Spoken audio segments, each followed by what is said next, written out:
Last class, we finished with initiation process group, where we discussed about three main areas. One is stakeholder management, another one is communications management, and also developing the project charter. So one of the two key outputs from initiation process group is about project charter and stakeholder register. This we discussed together, like communications management plan, how to implement that, stakeholder engagement plan, how to implement that. All these we discussed, in the last class. So today we will start with the next lesson, developing a project plan, planning process group. So before we start the details, let's have the discussion about the basics about project planning, and then we will start with the processes and the concepts. So we will start with three questions. First question, what do you mean by planning? So you can start typing the answer, your answers in the chat box. So question number one, definition of planning, or what do you mean by planning? Question number two, who does the project planning? But now we will start discussing about the first question. And third, what are the components of a project plan? So three questions to discuss to understand about the basics. One, what do you mean by planning? Right? Plan is look ahead. Okay, great. Two, who does the planning? So who is responsible to prepare the project plan? Okay, start to finish of each activity. Yes, but that's more of scheduling. Scheduling is part of planning. That will be the answer for the third question. What are the components of a project plan? Right? So there will have the start to finish of each activity and so on. It's part of planning, yes. So what do you mean by the whole planning? Allocating resources as per schedule. Again, that's the answer for the third question. Components, what are the components? So defining requirements, goals, resources, yes, close. Actually, it's close. But if you want to put in simple way, if the same work is given to all of us, we won't be doing it in the same way. We have multiple options in front of us to do the work.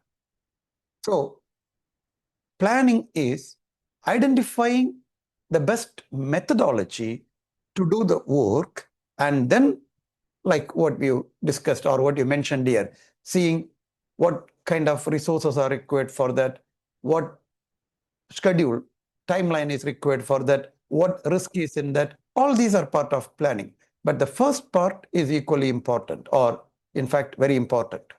There is a saying, don't stick to a plan as soon as it is developed. You identified one of the ways to do the work. You have to check, is there other options by which we can do the same work in a better way? So at least have 2-3 options and choose the best option, and then plan for other areas, the time, the cost, the quality, etc. In fact, doing this will help you in risk management as well. What do you mean by? In fact, what I just told you, identifying the best methodology is part of alternative analysis, which is part of planning. Right? Yes, you have to look into the scope, schedule, cost, resources, all, but first you have to decide how you're going to do the work. It's about the method by which we will execute the work. So how it will help in risk management? While you are doing the work or about to do the work in the execution stage, if you can't follow that methodology, you always have your backup plan. You have identified or evaluated other options, and you can choose or you can use one of the other options which you have evaluated earlier. That is, in fact, risk management. We will talk about that in risk management as well. So hope it's clear. So what is planning? identifying the best methodology to do the work, and then preparing the plan, including the resources, schedule, budget, etc., everything what you mentioned. That leads to the next question, important and important understanding for the PMP exam. Who is responsible to prepare a project plan? Who should prepare a project plan? Type in the chat box. What do you think? Who should prepare a plan? Project manager, planning engineer, project manager, planner. Okay. So far the answers are wrong. Someone else. Project team is the right answer. So that is the responsibility of the project team with the support of the project manager.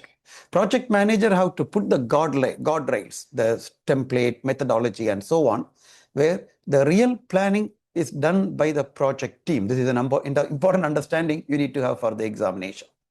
So why team? Why can't it be done by one particular person? You will get the answer in the third question. What are the components of the project plan? By the way, many a times when we talk about a project plan, yeah, WBS is a component. We are coming to that component of the project plan. We normally think about the schedule. Oh yes, schedule is important part of planning. It's only a part of planning. It's not the complete plan. So if you say schedule, maybe most of you are right.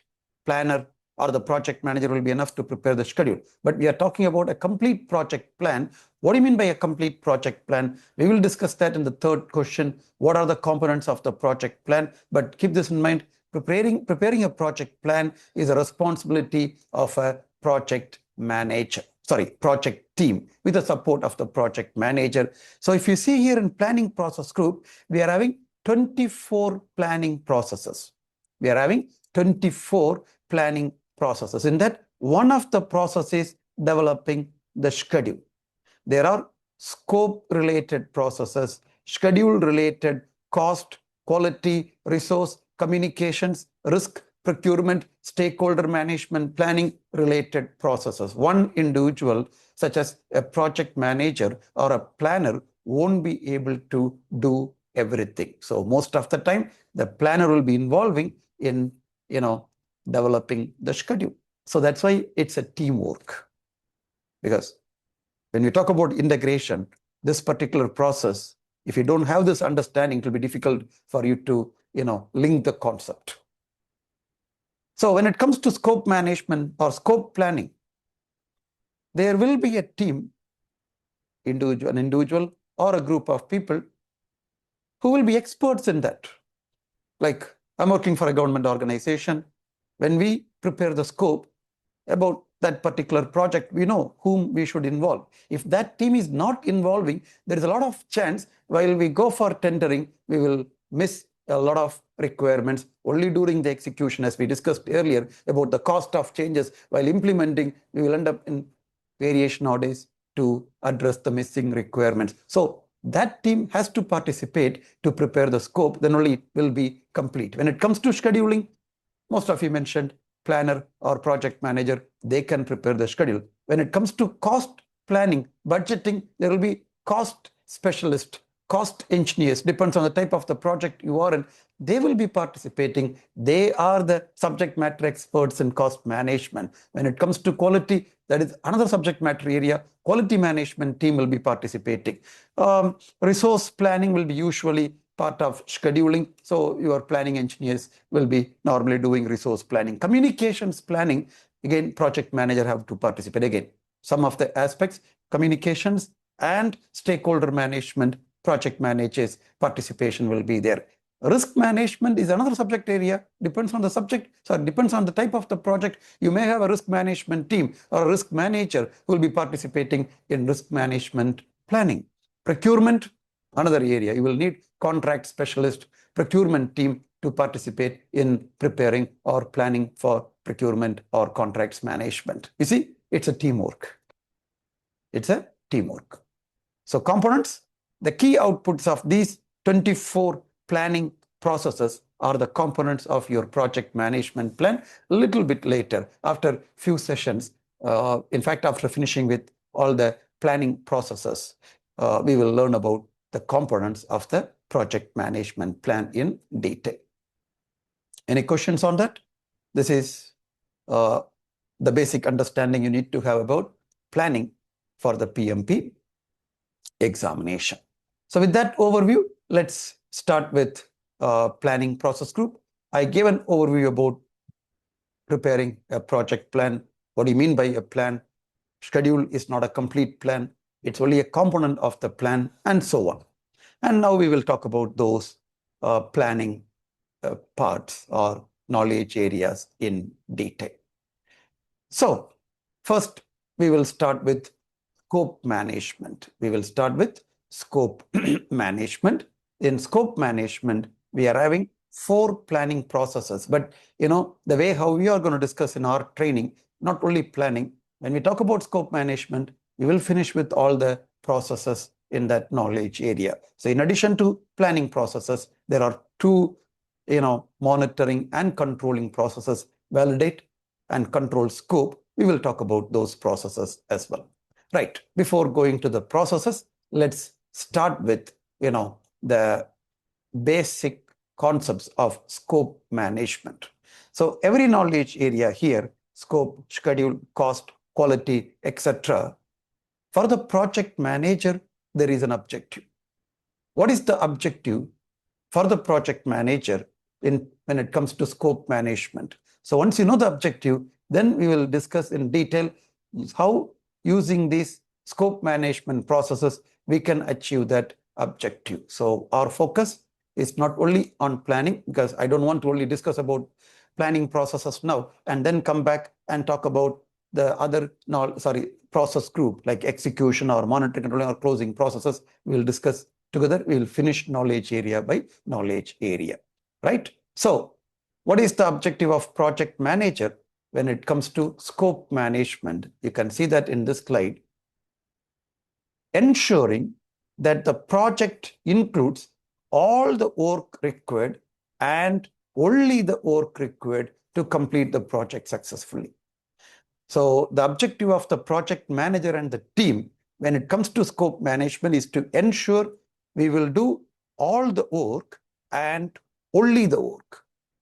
So we have to do everything required for the project and only the work required. In other words, nothing more and nothing less. For example, you have to complete 10 features in that particular project. You have to complete 10. You can't say, okay, I will finish 80% of what is given to me. No, this is the meaning of all the work required. Only the work required. If you are saying, okay, adding 2 more features will be beneficial for the project, so let me add 2 more. No, that is also not allowed. You have to deliver what is assigned to you in that project. Got it? All the work required and only the work required. For that, we are having, the 4 plus 2, 6 processes. Those who joined a little bit late, this is important because we are going to discuss in detail about that objective. So we are starting with scope management, and we just discussed what is the objective goal for a project manager and the team when it comes to scope management. That's what I was explaining, ensuring that the project includes all the work required and only the work required. So what you have to do, you have to complete everything. You can't finish less than what is required, and you should not do anything more than required. There is a terminology for it. We will talk about that next. Great. When you talk about scope, we have 2 types of scope: product scope and project scope. Product scope is the what, is the output, whereas project scope is the work. So product scope is the what, and the project scope is the how. Let's say your project is to deliver the room where you are sitting and attending this training, right? What is the product scope? What you are seeing around that room is a product scope. What should be the length of the room, width of the room, height of the room, what should be the ceiling, what should be the flooring, where the door should be, where the window should be. That's about, the product what you are going to have in your product. Now, what is project scope? Project scope is the work what you have to do to deliver that particular product. What kind of, say, design work we have to do, tendering work we have to do if we are going to procure something, construction work, execution we have to do, testing work we have to do, handover work we have to do. That is project scope. Let's say you are developing a software, same thing. The product scope is the features and functions you will have in that particular software. How many features and functions? Maybe a login function, maybe a product function. These are all the product. What is project scope? You have to go and gather the requirements. That is the work you have to do. You have to design that. You have to develop it. You have to test it. You have to deliver it, implement it. This is project scope. From that, what you can understand, without knowing the product scope, you cannot define the project scope. First, you have to know the what. If you know the what, then you can define the how. Right? I have to know this is a product I deliver. Then what work I will do to deliver the product, we can define. Next point. How will you know how will you measure the completion of the project scope and product scope? Product scope completion is measured against the requirements. Okay, we finished the structural work or structural features of the product in the building. We can say 20% of the product is complete, and so on. When you can say or how will you measure the completion of the project scope? Completion is measured against the project plan. This is another point you have to know for the examination. There are many advantages of having a proper project plan. We all know that. This is an additional point. One of the advantages is plan, or you are measuring the completion of the project scope against the plan. Sometimes in a report, in a meeting, you mention our project is, say, 70% complete. But in reality, let's assume you are not at 50% complete. Why this discrepancy? Why the difference? Is because of your plan. As per the plan, what you have, you are 70% done. But in reality, you are not even 50%. So, if you don't have a complete, realistic project plan, never in the project you will know exactly where you are. Always it will be wrong reporting.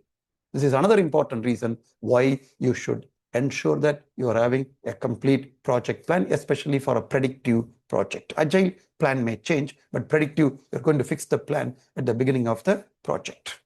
So these are some of the points, you have to know for the examination. So this is more detail about this concept, all the work required and only the work required. What do you mean by all the work required and only the work required? Let's take a simple example. I'm going to tell you a few concepts, examination concepts using this example. Now you got the basic idea. Let's talk about that concept of doing all the work and only the work with a simple example. So assume you are in a project and the product scope is something like this, right? You are tasked to deliver a product like this. You have assigned duration, budget, resources, every timeline for completing this work.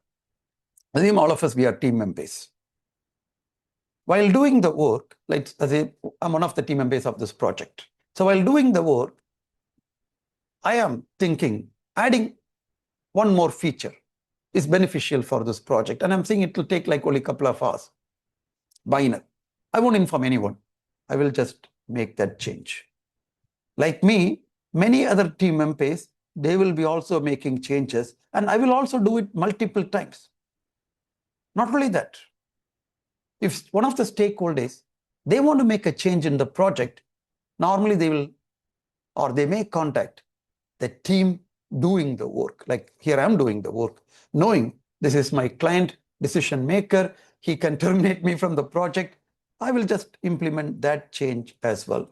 So again, these are like additional work you are doing. Who is usually the last person to know about the change in the project? The poor project manager. 3 months later, project manager. At the end of the month, when you're tracking the progress, you will see, oh, that was not in the scope, was done, right? So this is called, or providing extras to the stakeholders is called gold plating in project management. Providing extras to the stakeholders is known as gold plating in project management. Gold plating, giving more than what is required. Again, you have to know, in the last class, when we discussed about the definition of project success, we discussed the definition is meeting or exceeding the expectations of stakeholders. Exceeding the expectations doesn't mean you have to provide extras. Providing the extras is always gold plating, meaning do the work in a satisfactory manner, in an exceptional way, so your customer will be satisfied. That's the meaning of meeting. Don't stick to the bare minimum, that is meeting. Exceeding means, doing it in the best way, in a good quality, in the required quality. By the way, gold plating can lead to scope creep. This is a terminology you have to know for the exam. There can be questions checking as a project manager. Do you know about scope creep and how you are going to manage the scope creep? We're going to discuss that with this example. What is the definition of scope creep for the PMP exam? Uncontrolled scope changes. Uncontrolled scope changes. And here is an example. If you think end of the month in the progress meeting, when you are presenting this to your stakeholders saying, Mr. Customer, you know what? My team have done more than what is required for the project. You think the customer will appreciate that? Normally, no. In fact, that time they have spent in doing the additional work, they would have spent in completing this work, which is in scope. Since they spend time in doing additional work, that is now pending. So the questions from your stakeholders during the progress meeting will be, why you haven't finished it? According to the plan, you are supposed to finish that work. So there is no benefit. In fact, it is waste of time, waste of money, waste of resources due to scope creep. This is a simple example for scope creep. Now, all the scope changes are not scope creep. All the changes are not scope creep. If your customer is coming back to you as a project manager, decision makers, that I think as a customer, adding this piece of work in the scope is beneficial for the project. Now you are looking into that. You are evaluating the impact. So what you will do normally? You will look into, the 6 constraints. Okay, whatever. Assume it's a hexagon. Huh? It may not look like scope, schedule, cost, quality, risk, resources. So now customer is asking to provide additional scope. What will be the impact in the schedule, cost, quality, risk, resources? Then you are making an arrangement with them. This is the additional time required, cost required, resources required, etc. Negotiated, agreed. Now this is added to the scope of the project. This is not scope creep. This is not scope creep. This is in fact controlled scope change. In fact, that is what? Controlled scope change. This is the new scope of the project. This is controlled scope change. This is uncontrolled scope change. So the objective for a project manager, for the project team, is not like you will not make any changes. You can, but it will be in a controlled manner. So that's the answer for the question, how to manage scope creep. Follow a proper change control process. As a team member, I should know, even I want to make a minor change, I may assume there is no impact, but I'm not authorized to do that. There is a change control board. We have to request for this change to the change control board. If they say approved, do it, then only I will do it. As a stakeholder, they should know if a change is required, they have to contact the change control board. And even they are coming to me, I have to direct them to the change control board. That procedure have to be clear with everyone. Then only you can manage the scope creep. When you say finishing the project as per the scope, not necessarily mean as per the original scope, as per the latest approved scope. Same thing applicable for other aspects also. Finishing the project within as per the schedule also not necessarily mean the original schedule, the latest approved baseline. As per the budget, the latest budget, the latest cost baseline. That is project management in or planning and managing in a nutshell. So we discussed about some important points for the PMP exam. What do you mean by gold plating? What are you providing extras to stakeholders? Gold plating can lead to scope creep. Scope creep means uncontrolled scope changes. How to manage scope creep? Following a proper change control system, and everyone is aware about that system and follow that system. Any questions on that? So keep this in mind. That will help you to answer or think in the right direction and answer questions in the examination. If you think scope creep will happen only in a project, you are wrong. Even it can happen in a weekend shopping. I just went to buy milk, but trolley full of items. Especially if you go with kids, you are an expert project manager. You cannot control the scope. There will be there can be scope creep. Anyway, that's just for info. So the key concept here is what is scope creep, how to manage the scope creep. So constantly checking to make sure you're completing all the work, everything we are doing, not letting people randomly add to the scope of the project without a structured change control system. Making sure all changes fit within the project charter. Anything that doesn't fit to the charter, simple, outside the scope of the project. That's another point for the exam. Check whether this scope fit to the overall, to the contents of the project charter, because high level scope is in the project charter. Question: have you faced scope creep in your projects? A, yes. B, never. We always do as per the approved scope. Yes, first answer is yes. Yes. So I believe, okay, including me. Yep. So now you know a terminology for what you are facing, that is scope creep, and how to manage it. I mean, I'm sure like most of us, we have faced scope creep in our projects, right? So planning and managing or controlling what is and is not included in the project. So what is included and what is not included, that is very important. That's where we'll define the boundaries. We'll talk about the boundaries today. Preventing extra work or gold plating, we just discussed about that. Right. With that, we are starting with the processes. We have like first process here is plan scope management. Next few minutes are going to be a little bit theoretical. You may not be doing the planning in this way in your project, but what I'm going to explain here is very important for the PMP exam. You have to have this understanding to answer few questions correctly in the examination. Okay, so switch off the practical mode, go to theoretical mode, and we have to discuss something theoretical. It won't be boring, but it is a bit theoretical. So except integration, that is the first process. We will come back to that later. So normally we say in planning, we have 23 plus 1 processes. These 23 processes are developing the components of project plan, and that will be compiled into a project management plan at the end. So we will talk about that later. So starting from scope management to stakeholder management, the next 9 knowledge areas, the first process you will see a similarity. So in scope management, the first process is plan scope management. In schedule management, the first process is plan schedule management. And you will see all the knowledge areas. The first process is plan that knowledge area, plan cost management,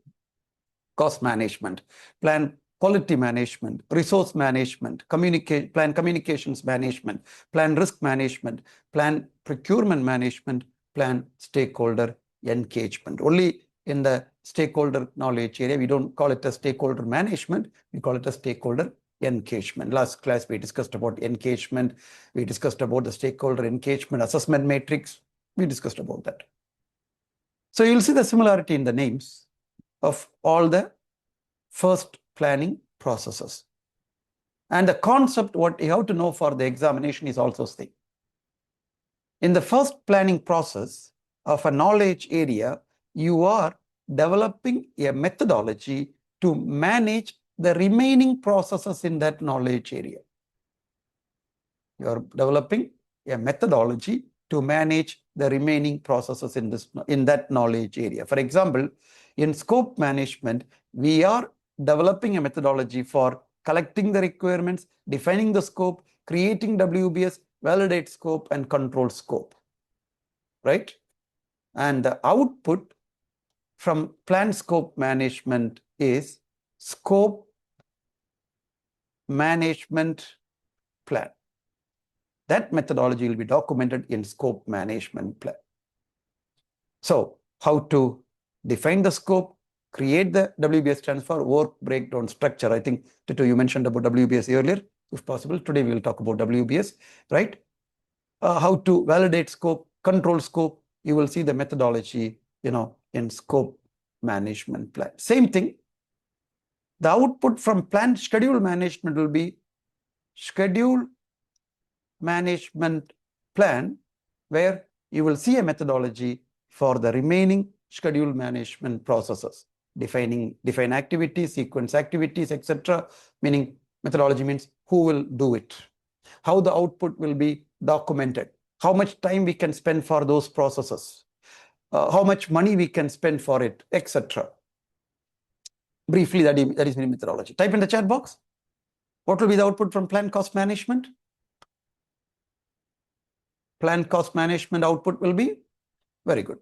It will be similar to scope management plan, schedule management plan. The output from plan cost management will be cost management plan. From quality management will be quality management plan. Resource management will be resource management plan. Communications, it will be communications management plan. We discussed in the last class. Risk management will be risk management plan. Procurement, it will be procurement management plan.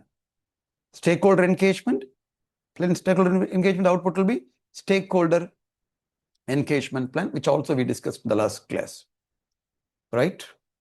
So these 9 documents, okay, 9 documents from each knowledge area, 1 output plus 1 more, totally 10 documents, and that 1 more will also come from plan scope management, that is known as requirements management plan. So from plan scope management, you will get 2 outputs. One is scope management plan, another one is requirements management plan. Requirements management plan is specifically put together in managing project requirements, collecting the requirements, prioritizing the requirements, ensuring the requirements are fulfilled. Managing change in requirements will be in the requirements management plan. So manage in a predictive project. This is actually for a predictive project, what we are learning here. Unless I specify agile, it is normally for predictive project. Requirements are very important because everything what you are doing is based on the requirements. So there is a specific plan for that is called requirements management plan. These 10 documents, these 10 outputs are known as subsidiary plans of your project management plan. Meaning, at the end of planning, these 10 documents will be compiled into a project management plan. It will be compiled into a project management plan. Just a minute.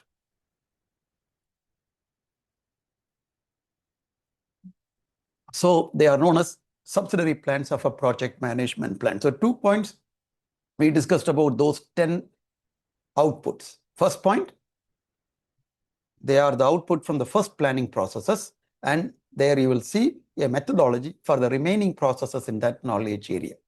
Second point, these documents or these outputs are the subsidiary plans of your project management plan, and it will be compiled into project management plan. At the end, it won't be separate documents. So at the end of planning, you will not see scope management plan as a document or requirements management plan another document. All these will be part of, it will be project management plan. Section 1 will be scope management plan. Section 2 will be requirements management plan.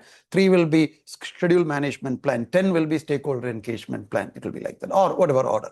This is anyway, it's not in the order. Right. So that's a bit theoretical, but that is important. There might be a question in the exam. The answer for that will be one of those subsidiary plans. So practice the questions in LMS. As of now, we finished initiation. So you should have practiced the 3rd set of questions also in LMS. After not this class, we won't be able to finish scope. Next class, we will finish scope. There, after this next class, you can practice the 4th set of questions about scope management as well. Right.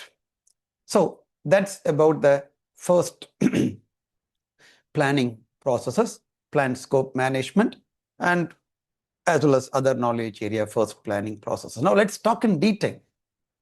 What will be the content of scope management plan and requirements management plan? These two are the output from plan scope management. Then we will talk about the planning. By the way, I want to talk about one more important point regarding planning, not about scope management, overall planning.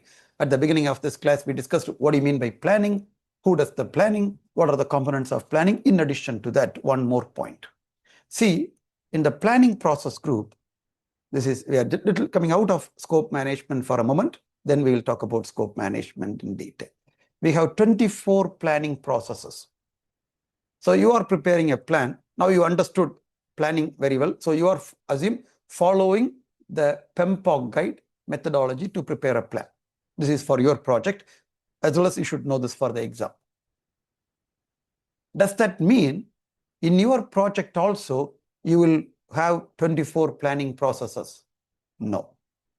Does that mean you will follow this order? For example, first you will do scope planning, then schedule, then cost. That order you will be following to prepare a project plan. So order, again, no. So what you are seeing here are generally practiced project management concepts. To apply it to your project, you have to know this also for the examination, you have to customize it. That is also part of tailoring. That is also part of tailoring. So earlier we discussed about tailoring in the project management overall. When we discussed about exam content outline, I told you about like the task provided in the ECO are not in the order. Similarly, the processes given here are not in the order. 24 planning processes are here. In your real-time project, you may not need all the planning processes. Even the importance of the process may differ. Like, for example, I'm working for a client. I know this project will be outsourced.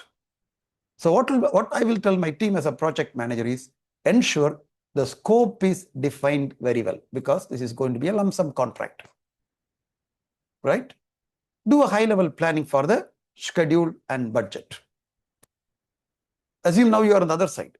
You are a contract-based project manager and you got this tender. You are preparing a plan. Scope is already defined for you. You will ask your team to go and create a detailed schedule, detailed budget, etc. See, our weightage is differing. This depends on whom we are representing in that project. So that is also part of tailoring. Now, if you are in a construction project, you may need processes related to health, safety, and environment, HSC. You have to plan for that. You have to plan for the health, safety, and environment. We don't have any processes here discussing about HSC, because that is specific to an industry that is not commonly used in all the industries. If you are in software development, you may need specific process related to security management, for example, and you don't see that here. So you may need additional processes. Depends on the type of the project you are in the planning process group. Again, you may not need all 24 processes. Say, for example, out of 24, I will choose 20 outside PMPOG guide. I'll have another 10. So in my project, when I'm developing a plan, there will be 30 processes, 20 from PMPOG guide, 10 from my industry, from my area. This is also part of tailoring. Again, talking about the order. If my project is a time constrained project, I'll plan for the schedule first, and for that, I will plan for the resources. If your project is a resource constrained project, you will plan for the resources first, and with that resources, how long it will take to finish the work, you will plan for the schedule next. So again, order depends. Usually, one of the first planning process will be plan stakeholder engagement and plan communications management, which we already discussed, before you start with any other planning process. So don't get confused. What I'm telling you is, don't assume we have to strictly follow this order. We have to use all 24 processes or only 24 processes in a given project. It can all change, depends on the project you are in. These are all common understanding you need to have, to answer the questions, think in the right direction, and answer questions in the examination. Hope you are getting the idea, right? Is it clear or confused? A, clear. B, no, bit confused.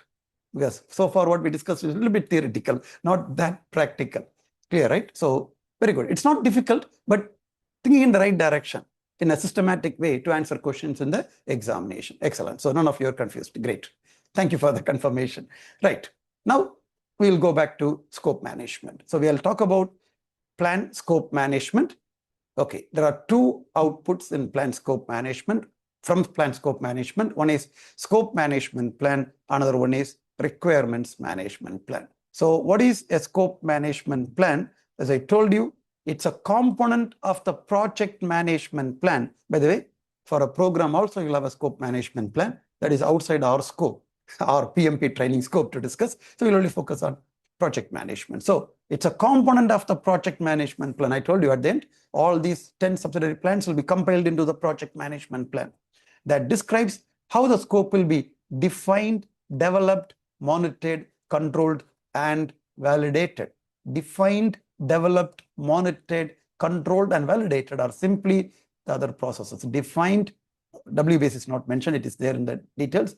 Validate, control is about the next or the remaining processes in this knowledge area. So review of the scope activities for the project and how that work will be done, overall methodology. So should include process to prepare. Okay, when you talk about methodology, it includes the processes to do the work. In case there is a change, what process you will follow to manage that change and what process you will follow to get the approval, all these will be in the methodology, in the scope management plan in this case. Okay, to prepare a project scope statement. Project scope statement is the output from defined scope. So it gives a methodology for defining the scope. Next, enables the creation of WBS from the detailed scope statement. WBS is the output from create WBS, a methodology for creating WBS. Establishes how the scope baseline will be approved and maintained. Scope baseline is also the output from create WBS. We'll talk about that later. Specifies how formal acceptance of the completed project deliverables will be obtained. Formal acceptance is coming from validate scope. We'll talk in detail later. So that is giving a methodology for validate scope. And the last one is, one more is controlling scope. So that is not mentioned, but it will be also about controlling scope. Can be formal or informal, broadly framed or highly detailed. I have seen two types of scope management plan. One, like 2 pages, 1 page, 1 or 2 pages, very simple. Another one, 200 pages. Depends on the type of the, when I say 200 pages, it's about construction project, major project where they spend a lot of budget for capital projects, human or resource intense project. You will need a detailed scope management plan. Same thing when it comes to requirements management plan. I have to skip few terminologies for time being. Later in our training, we'll talk about that. So basically, it's about prioritizing criteria for the requirements, collecting the requirements, planning, tracking, and reporting on requirement activities, which includes configuration management, such as version control. Too early to talk about configuration management and version control. Required authorization levels for change approval. If there is a change in requirements, who should approve it? Similar to scope management.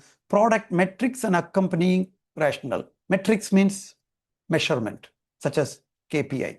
So how you can ensure the requirements are met on the product.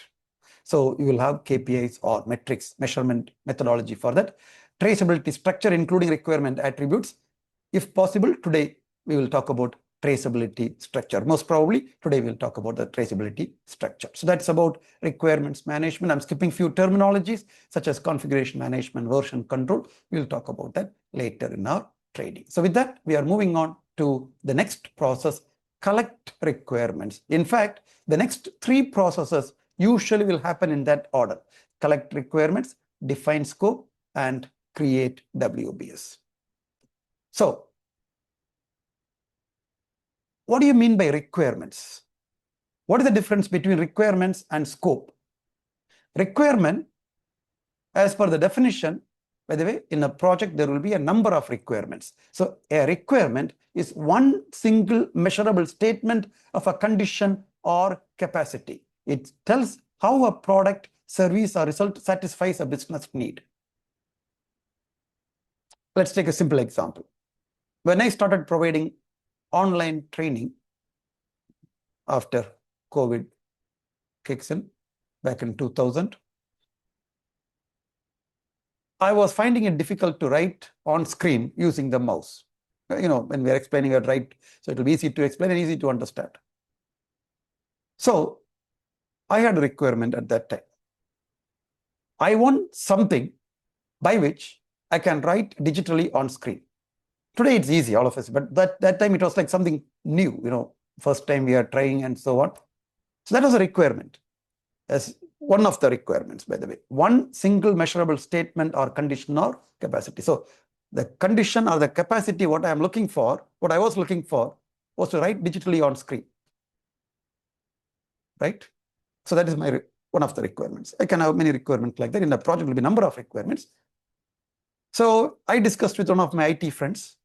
So we had few options. We can go for a touchscreen laptop, option A, option B, etc. Finally, we decided we will go for a digital writing board. I purchased this commercially. It's available, Wacom board. But assume it's not commercially available. That has to be manufactured.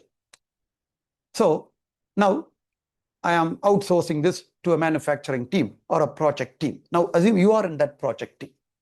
So as a customer, I am your customer here. My requirement is I need to get something by which I can write on screen digitally. Now it is coming to you. You are understanding that we have to provide digital, or we have to manufacture a digital board. What is your scope here?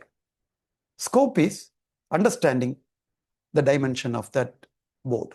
What should be the length of the board, width of the board, thickness of the board, what features we have to incorporate in that board, which in turn will fulfill the requirement of the customer. So requirements, as you can see here, the capacity or capability or the condition the customer is looking for, and the scope is what you will do to fulfill that requirement. So the scope comes from the requirement. Sometimes the customer will come in with the requirement and the scope. So he can say, I want a digital board of this size with these features, facilities. Or they may simply come in to say, I want something by which I have to write digitally on screen. Then based on the requirement, you will decide as a project team. Obviously, you have to confirm with the customer, we are going to do a digital board of this size with these features. That's the scope for us. You got the idea, right? What is the difference between requirements and the scope? Question. The requirements of a project will be collected only from the customer. Type A, if you think yes, that's a true statement. B, no, it's a false statement. What do you think? Requirements for a project will be collected only from the customer. No. Anybody with A? None. No, that's not a true statement.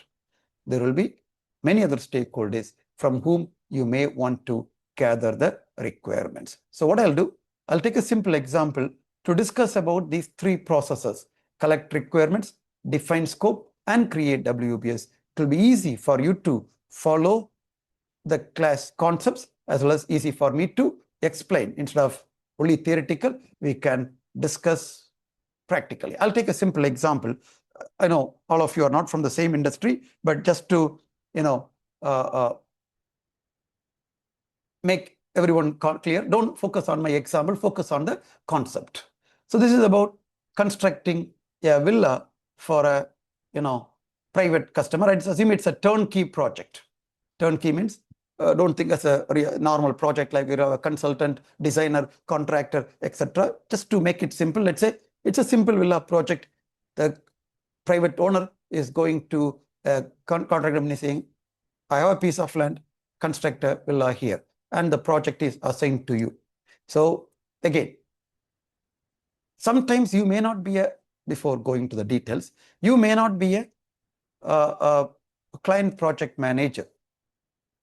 You could be a contractor's project manager, consultant's project manager, not a problem. But the thinking process have to change.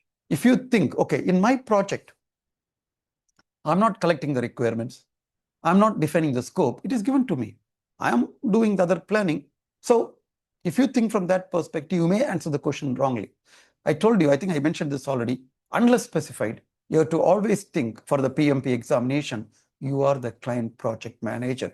You are engaged from the beginning to the end of that project. Beginning, starting with developing the project charter from the pre-project work documents, not from the contract. If you are developing a project charter from the contract, then you are a contract-based project. Unless specified, don't think from that point of view. Always think from a client customer point of view, right?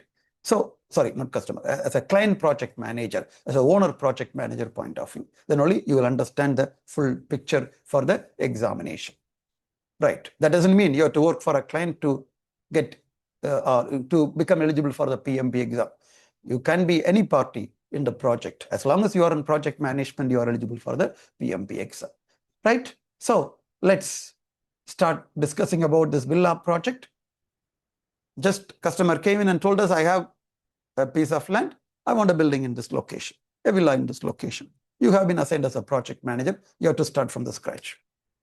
So one of the first activities, obviously there will be contract signing and so on. We're not going to that. We're focusing on scope management. So one of the first activities for you is to collect requirements. Okay.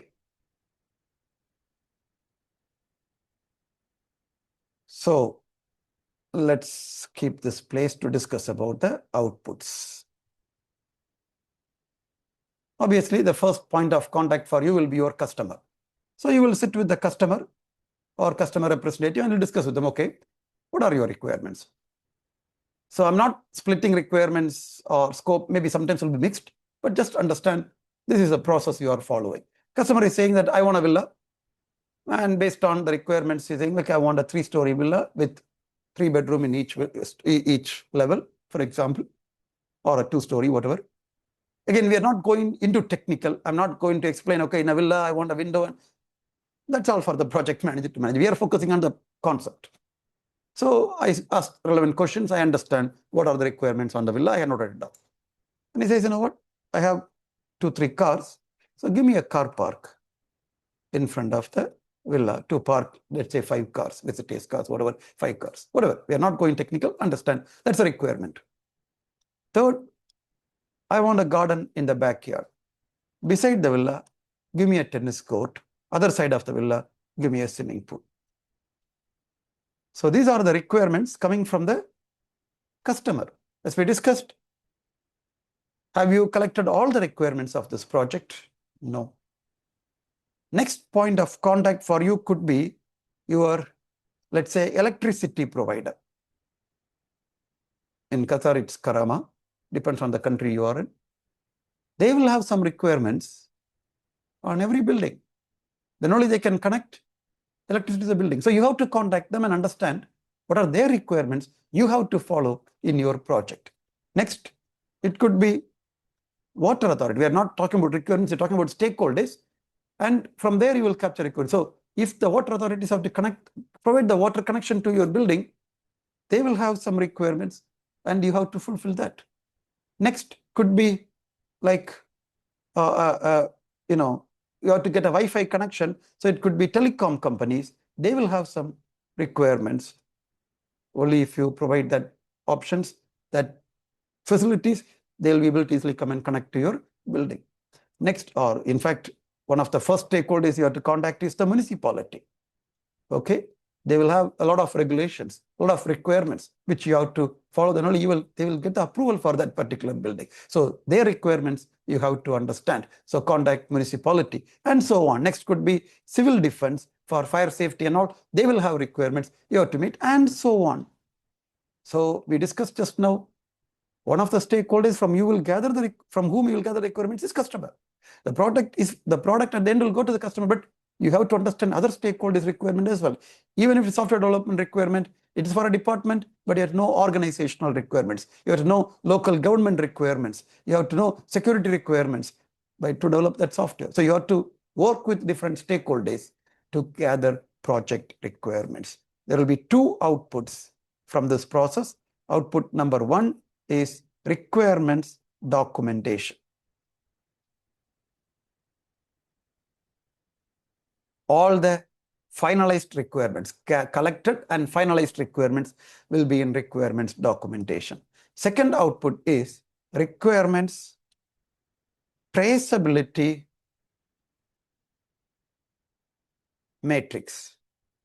This is what I just skipped about traceability. I'll explain what is it in the process when we talk about the details. Requirements traceability matrix. So two outputs from collect requirements, requirements documentation, and requirements traceability matrix. Next, we're going to discuss about define scope process. I'll show it graphically for better understanding. Assume that's a piece of land available for you to construct that building.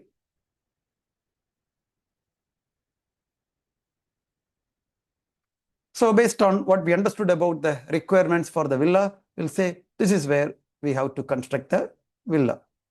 Without going into the details, just to understand the concept. Don't pick on the example, focus on the concept. And here we will have the car park. And here we will have the garden. And here we will have the tennis court. There is a problem. There is no room to accommodate the swimming pool. Okay, based on the requirements we we are having the space only to accommodate 4 out of 5 main requirements from the customer. How will you manage this scenario? As a project manager, you will make a decision. Okay, we got 5 requirements. We are fulfilling 4. That's perfect. Let's eliminate swimming pool from the scope. Don't do that. Customer will eliminate you from the project. So that is not the option. You have to go back to your customer and check with them. Mr. Stakeholder or Mr. Customer, here is a scenario. What you want me to do? If he says, swimming pool is not that major, fine, remove it. Then it's fine. You will go back and update your requirements documentation saying we removed swimming pool. Or he may say, replace it with swimming pool. Tennis court is not that important for me. So that means tennis court is removed from the scope and swimming pool is in scope. Perfect. But that's not the real world scenario. Many a times, your customer will tell you, that's not my problem. That's your problem. I want everything what I requested. You find a way to deal with it. I'm sure you had been in situations like that. Question.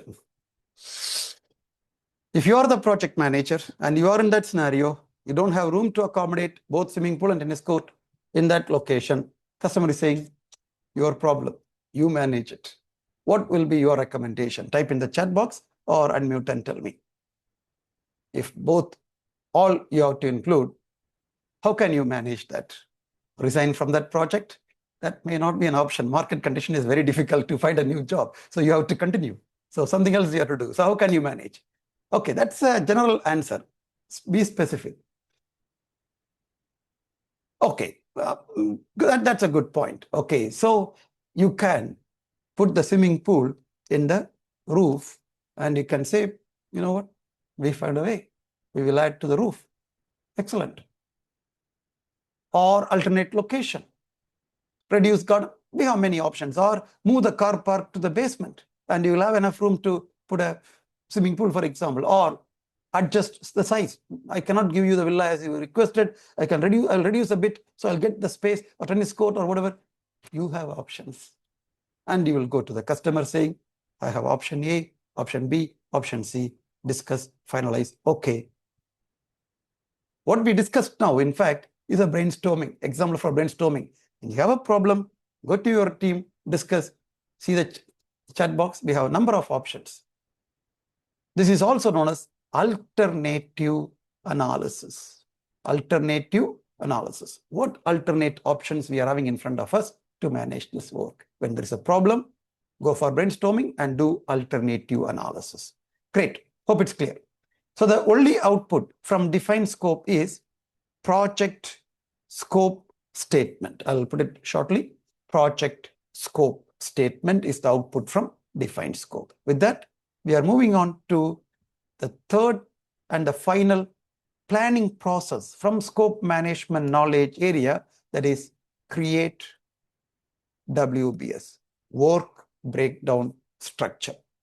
So we will go back to the project scope statement and you'll see what are the key deliverables we need to provide as part of this project. We haven't discussed about other stakeholders' requirements.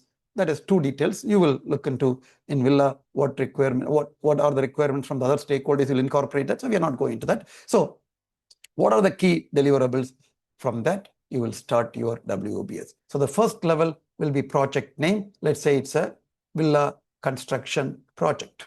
Second level will be the key deliverables coming from your scope statement, such as villa, garden, swimming pool, car park, tennis court. Then you will break down this work in different levels until you get a manageable piece of work. Until you get the manageable piece of work, all those deliverables, you will be the technique what you're using is decomposing. You decompose that to a number of levels until you get a manageable piece of work. What you're seeing there is an example for WBS. And the key output from create WBS is scope baseline. So what you're getting from there is scope baseline. WBS is part of scope baseline. In fact, if you know this, you know the planning processes from scope management at a high level. So we discussed about plan scope management. We have two outputs, scope management plan and requirements management plan. And you will do all this. So collect requirements based on requirements management plan, define scope and create WBS based on scope management plan. So how to collect the requirements? We have two outputs from there, requirements documentation, requirements traceability matrix, define scope, only one output, project scope statement, create WBS, only one output, scope baseline. Having this understanding will help you to think in the right direction to answer questions in the examination. With that, let's start with collect requirements process. By the way, theoretically speaking, before you start collecting the requirements, you should have finished few other processes, and the output of those processes will be the input for collect requirements. First, you should have finished plan scope management. You should set up the methodology. So scope management plan and requirements management plan, these two will be the inputs for collect requirements because you have to know the methodology. Question: high level requirements of the project are already documented. Type in the chat box in which document, name of the document, you will have the high level requirements. Very good. Project charter. So project charter is the output from developed project charter. High level requirements are in project charter. You will take that as an input. Keep in mind, that's an examination point. You start collecting requirements based on or by referring to the project charter to know about high level requirements. Now, from whom you are going to capture the requirements?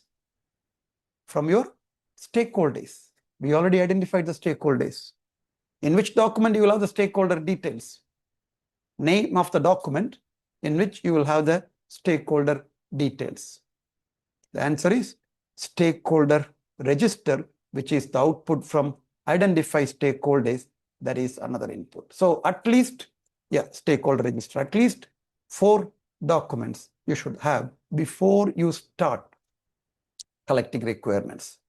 You should have the project charter, where you'll have the high-level requirements. You would have identified your stakeholders and document and stakeholder register. You are going to work with them to capture additional requirements. And to know the methodology, you should have finished with plan scope management, and you should have scope management plan and requirements management plan. Hope it's clear. That also tells you a story. If you are identifying a new stakeholder, later in the project, and if this new stakeholder is a key stakeholder, maybe in quadrant 4 with high power and high interest, and they are coming up with a new requirement which is not originally there, you have to add it. And that can change everything what you are doing in the other planning processes and the work. Maybe it will change what you did earlier, because this stakeholder was not identified earlier, their requirement was not provided, you did something that is not meeting the stakeholder requirement. In a predictive project, understand the importance of identifying stakeholders early in the project. That's why I told you, to the extent possible, identify your stakeholders early in the project.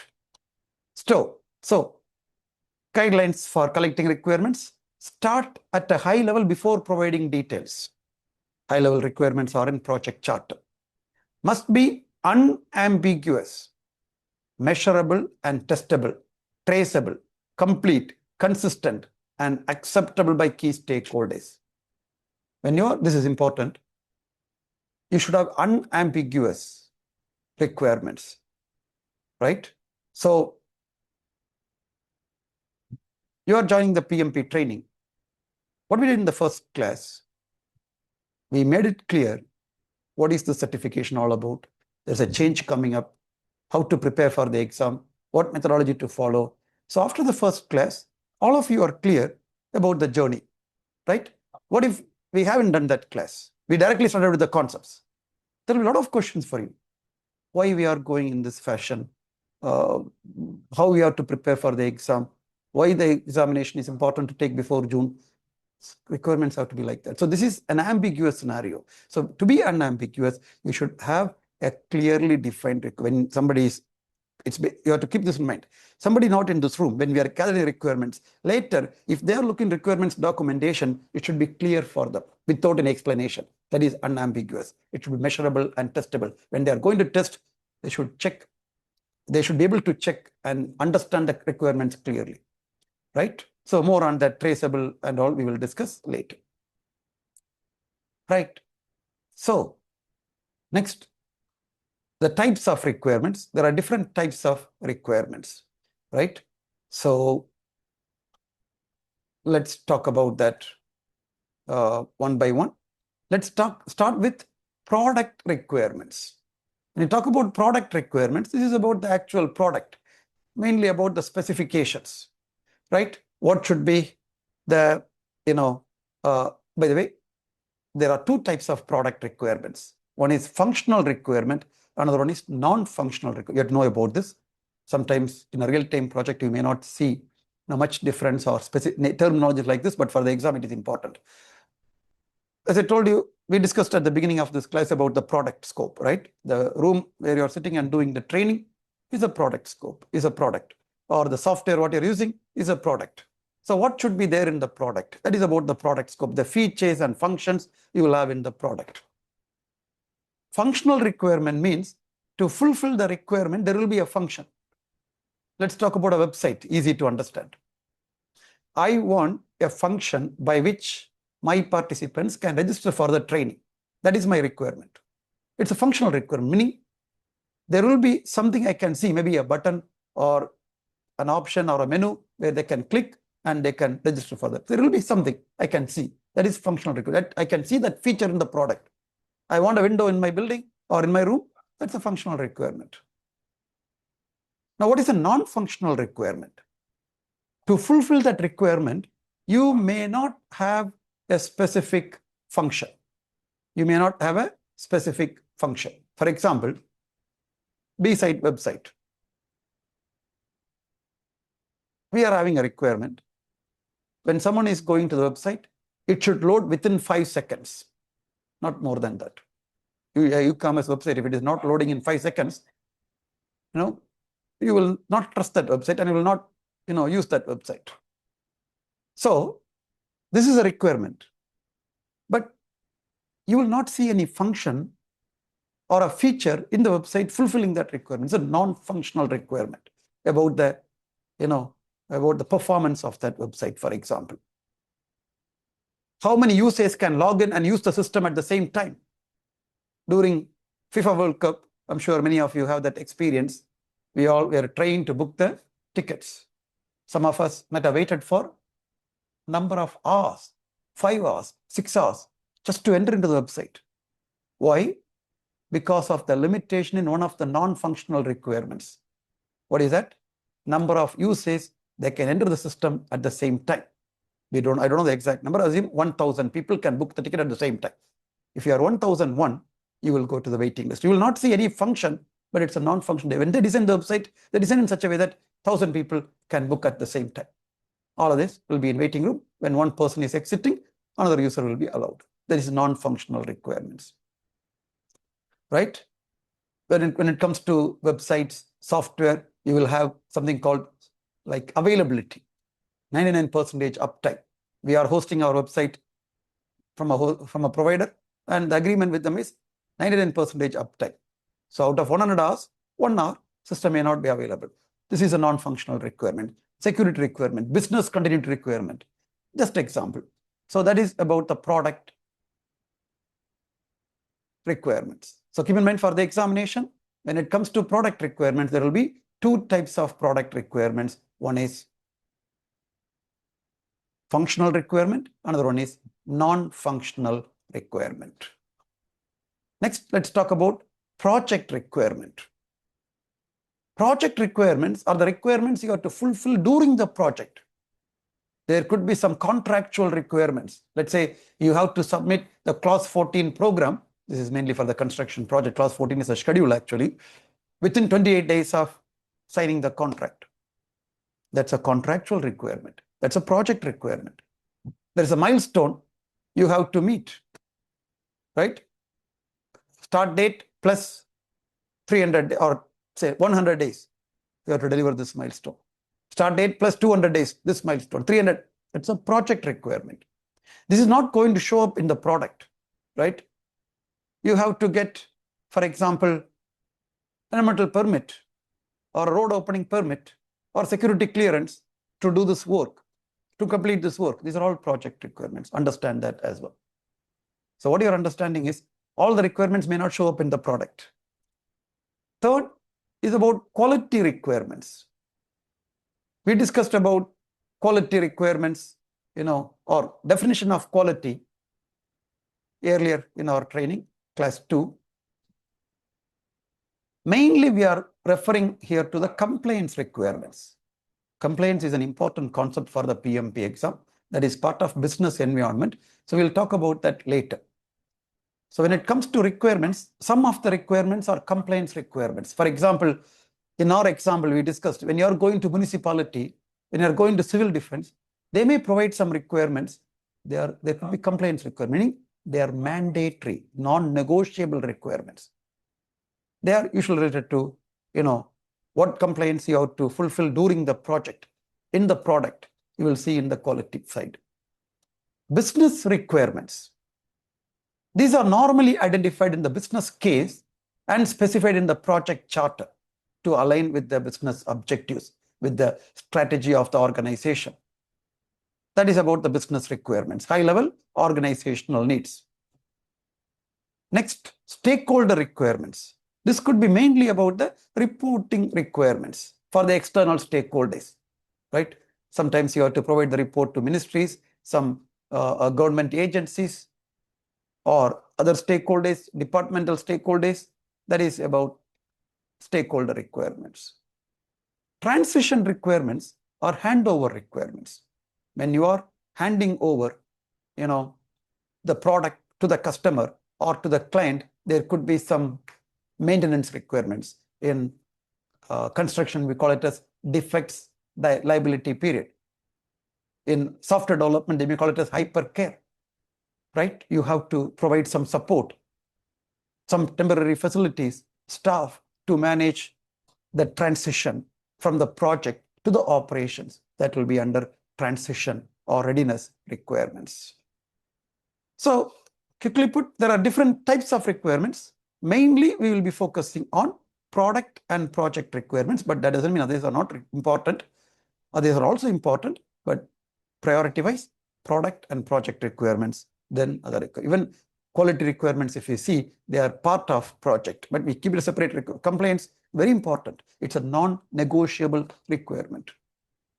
Great. So you got an idea. That's about an overview about collecting requirements. Now we are going to discuss what are the tools and techniques we can use to collect requirements. Once again, if you see here, we have 3 sets of tools and techniques plus additional data gathering, data analysis, data representation. You'll always see that format in many processes. Plus, we have additional, tools and techniques, expert judgment, interpersonal or team skills, decision-making techniques, prototyping, or storyboarding. Some of these techniques are specific to collect requirements, but most of the techniques are common. If you remember, brainstorming, questionnaires and surveys, we have seen in the previous, in stakeholder identification and communications management, in develop project charter, they're same. So most of these tools and techniques are applicable for almost any initiation and planning process. Prototyping, for example, is a specific technique for collecting requirements. You are not using it in other processes. Anyway, let's start with data gathering techniques, and then we will discuss about other tools and techniques. Brainstorming. We discussed briefly. It's about discussing about various ideas. When I asked this question, there is no room to accommodate swimming pool, but customer wanted. How will you incorporate that? You came with ideas. That's what brainstorming is. If you are at work, you meet in a meeting room, there will be a facilitator. He or she will be providing the objective overall guidelines, and you will ask the participants, please come up with your ideas. Someone will be making note of those ideas, and then it will be discussed and finalized. But this is to color. So as we discussed, someone said like we can put it in the roof. Someone said like we can change the garden. That is brainstorming. We are not debating about that, but we are coming up with ideas. So here about capturing requirements. What are the requirements? There is a decision-making process. We will decide whether we will keep it or we will eliminate it. But here we are gathering the data, right? That is brainstorming. There are some advantages and disadvantages for brainstorming. Advantage, if you say it's a 2 hours process, the meeting is going to be for 2 hours. End of 2 hours, you already got a list of requirements. That's an advantage. Another advantage, because you are having multiple stakeholders in the same discussion, one of the stakeholders' requirements, if it is conflicting with another stakeholder's requirement, they will immediately identify that, oh, by the way, that requirement can conflict with my department, my organization, my work. So we need to find a way to manage it. Maybe a little bit different. So that we can manage in the brainstorming, right? Comparing to other techniques where you will not have this kind of meeting, it will be difficult to manage, but brainstorming is easy to manage.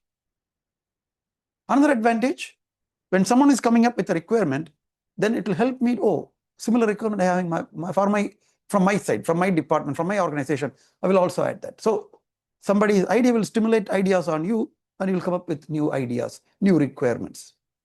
These are all advantages of brainstorming. Disadvantage, it is not that easy to bring 10 or 15 stakeholders in a meeting room for a 2 hours discussion, especially if they are not in the same location where you are. Assume they are in different countries, different regions. Then bringing everyone together for a 2 hours meeting is not easy. Many organizations, they go for a virtual brainstorming session, like what we are doing. Virtual meeting, and they discuss about the options.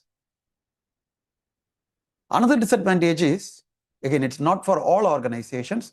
Some organizations, different levels of people, you may not put them in the same brainstorming session. Assume you and your boss are in the same brainstorming session. What will happen? You and your manager are in same brainstorming session. Anyway, it's a little bit late now because we are in March, January, December. There will be an appraisal, and that is a person going to do your appraisal. So how will you participate? Usually there is a concept called whatever the manager says, we have to agree to them. We cannot, even though we know maybe it is wrong or we have better idea, we have to agree with it. There are 2 boss management rules. Disclaimer, this is not for PMP exam, and you haven't heard from me. But rule number 1, your boss is right, or your boss is always right. Rule number 2, if your boss is wrong, go to rule number 1. Sometimes if you change your boss with your spouse, still it sounds true. Anyway, that's not for the exam. This part cut from the recording. Okay, so that's a problem with brainstorming. Again, not for all the organizations. Bringing everyone to the same meeting room or having different levels of people in the brainstorming, not that easy. So sometimes what we do, we go for a number of brainstorming sessions. Everyone at the team level, one brainstorming. Supervisor level, another brainstorming. Manager level, another brainstorming. Then we pull up the ideas together. That is about brainstorming. Second, we'll talk about a technique called Delphi technique. There might be questions. By the way, there are more techniques you can use for gathering the requirements and other processes. Some of them we'll discuss here. Some of them we'll discuss, in other processes. Delphi or Delphi technique. 2 points for the examination. It's a form of expert judgment. By the way, who will participate in the brainstorming will be experts. Who are the experts?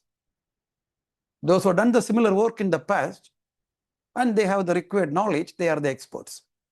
When it comes to collect requirements, those who have done similar projects in the past or participate in requirements gathering and finalization in a similar project like this in the past, they will be your experts. So those experts will be participating in brainstorming, in Delphi technique, and many more processes.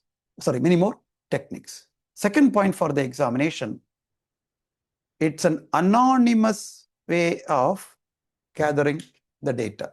By the way, Delphi technique is not only for collecting requirements. Brainstorming is not only for collecting requirements. Our context for discussion here is collect requirements. So what is this Delphi technique? You are not going to bring the stakeholders to the same meeting room like the brainstorming. The stakeholders will be in their office, in their location, maybe in the same location, same office, or different office, different location, doesn't matter. You as a project manager will contact them and tell them, you are a stakeholder for my project. Here are the high-level inputs for you. Please write down your project requirements and send to us. You will be contacting the relevant stakeholders. So if I am one of your stakeholders, you will contact me. I will look into the inputs from my past experience. I will write down or note down what are the project requirements and I will share it with you. Same like me, others will also share their requirements. Now, I don't know as a stakeholder participating in the process, who else are in this process. It's an anonymous way of getting the inputs. Here, gathering the input requirements. Maybe my subordinate is there, my manager is there, but I can freely contribute, which is a drawback in the brainstorming. Here we are managing it better. So what you will do as a facilitator, as a project manager,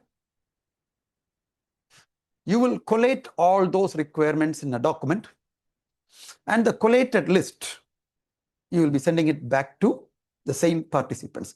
Second time when I'm seeing a communication from you, I will see my requirements plus others' requirements. This will generate ideas on me. Oh, now I know that is a requirement. Based on that, I have another requirement. I will put another list. Okay, now this is the revised list. I will send it back to you. Likewise, others will send it to you. So this back and forth communication may happen few times until there is a consensus agreement with all the parties. Okay, this is the final list of requirements.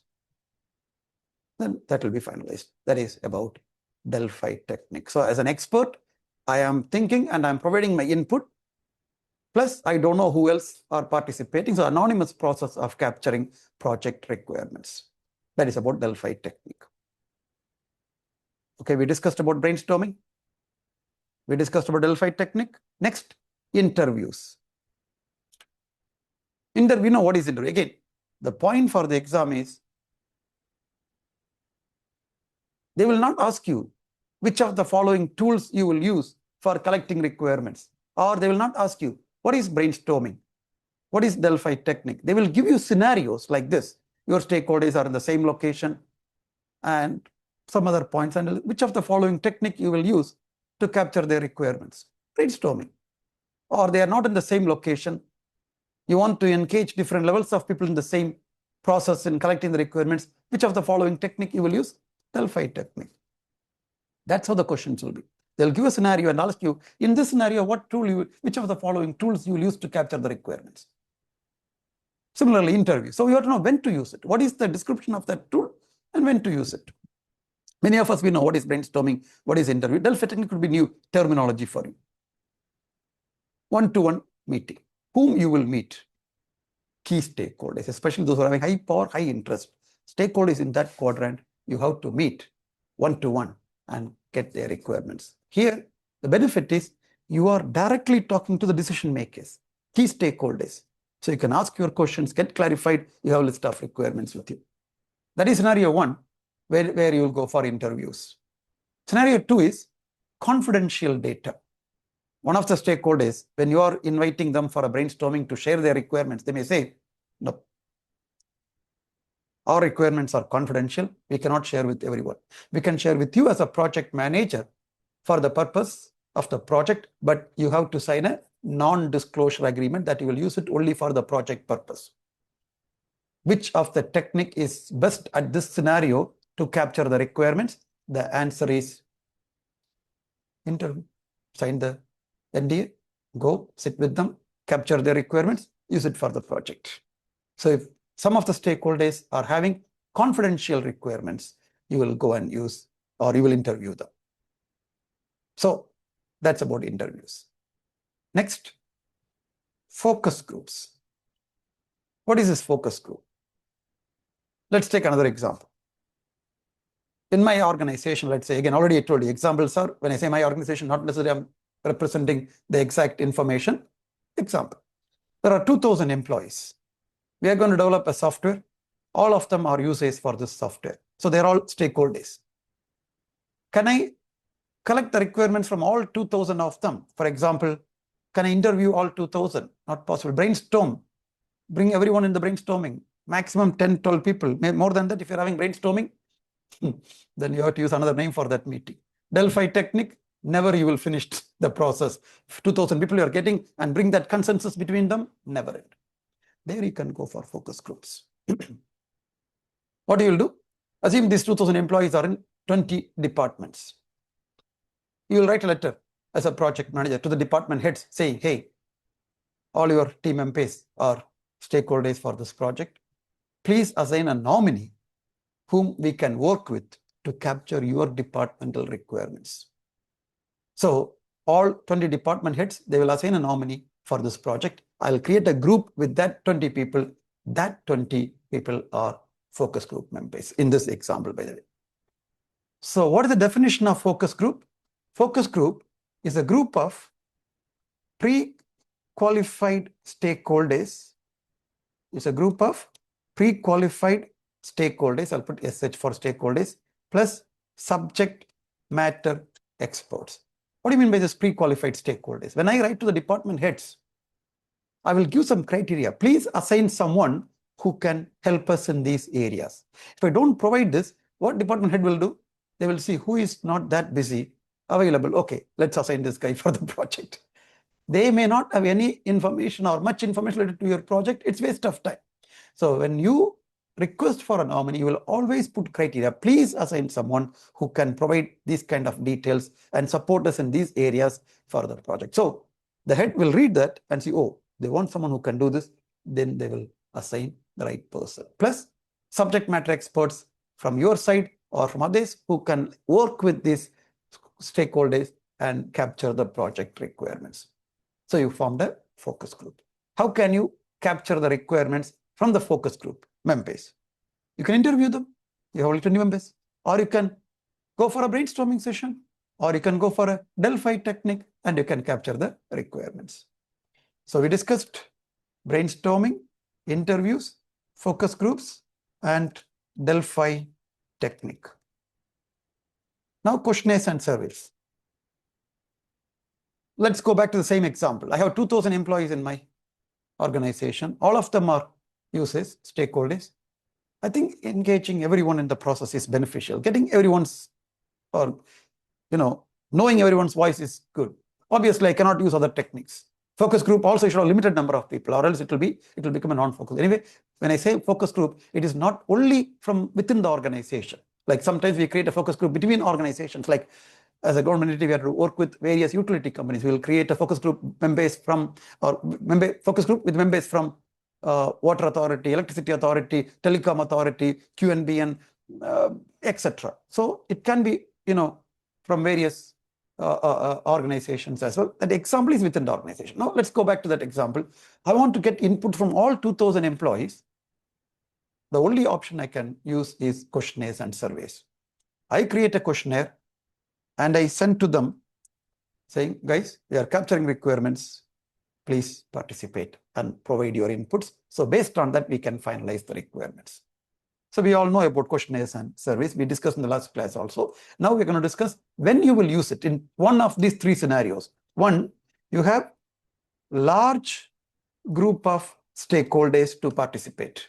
Two, your stakeholders are geographically distributed, meaning they are in various locations in different time zones. Three, statistical analysis is required. Right. For example, what should be the color of the wall? I'm giving three options: white, yellow, blue. For example, any number of people can participate. Once they respond, I'll know 80%, for example, agreed to yellow, and others are 20%. That clearly tells me the requirement for the color of the wall is yellow. Right? Without any human intervention, with the statistical analysis, Survey Monkey and all, easily to tell you. Even the poll what you're using during the class, it tells you what percent of people agreed for option A, option B, etc. You go for questionnaires and surveys. People can work in any time zone. When they come to office, this is a questionnaire, they answer. I'll give a timeline. In 2 days, please respond. That's it. So we finished with brainstorming, interviews, focus group, questionnaires. After benchmarking, we'll go for a break. Benchmarking is simply comparison. Comparison with what? Your competitor's product, industry standard, something which is already available. I'm developing for example, mobile app for my training activity. I'm not the first one having that app. There are other apps available. Instead of me go and like reinvent the wheel, I can go and benchmark with some other app, what features they are having, facilities they are having. So what I should develop, what extra I have to put. So that is benchmarking, comparison. So I work with my stakeholders to capture the requirements. Now, benchmark with the standard. For example, this is about ISO management system. Benchmark with ISO standard. Is anything missing? Then you can bring for the discussion.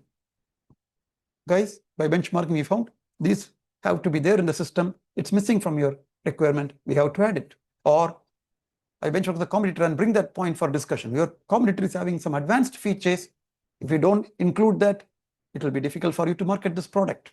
Do you want to include that? Then impact and all we can discuss. So that is benchmarking, comparison with something else and bringing that point of view for discussion and agreeing with the stakeholders that whether it is going to be part of the scope or not. That's about the data gathering techniques.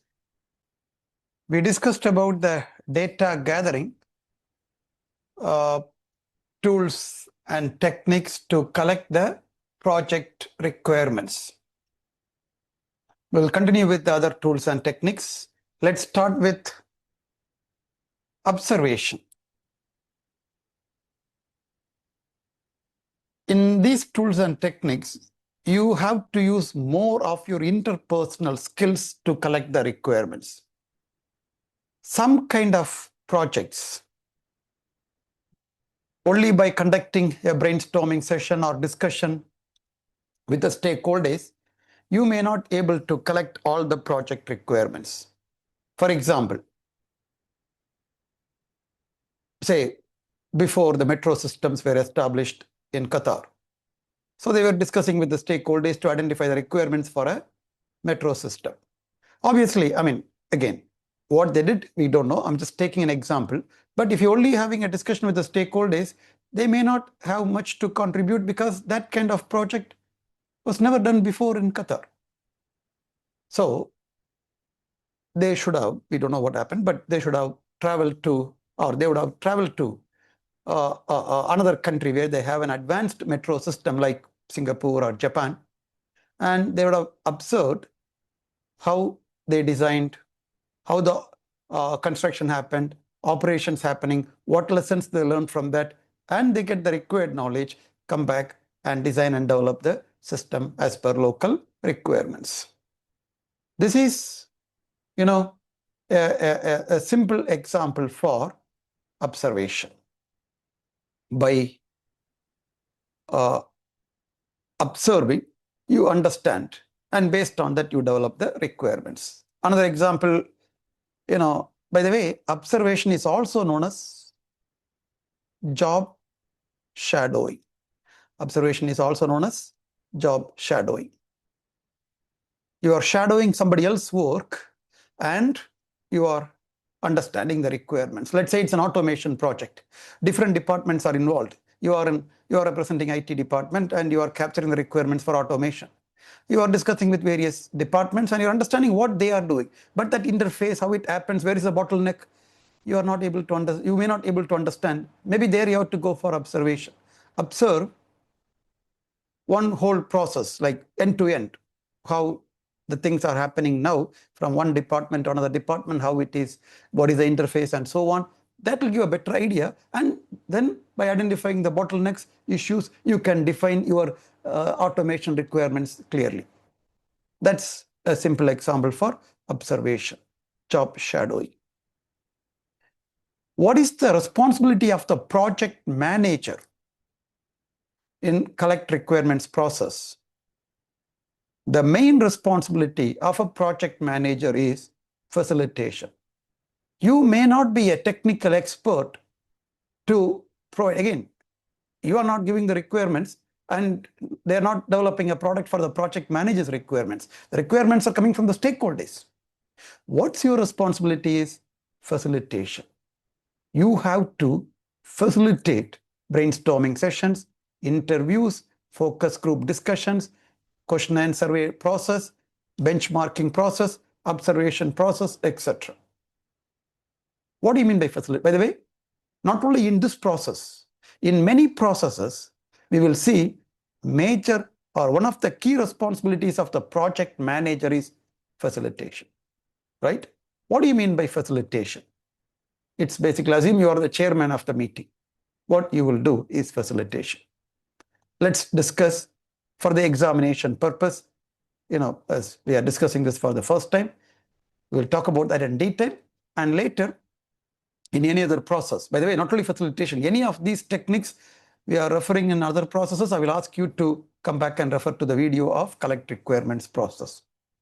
So facilitation is the ability to effectively guide a group event, such as brainstorming, meeting, discussions, to a successful decision, solution, or conclusion. You might have attended two types of meetings. One, properly planned, properly conducted, properly concluded, decisions made, time effectively spent. That is first category of meeting.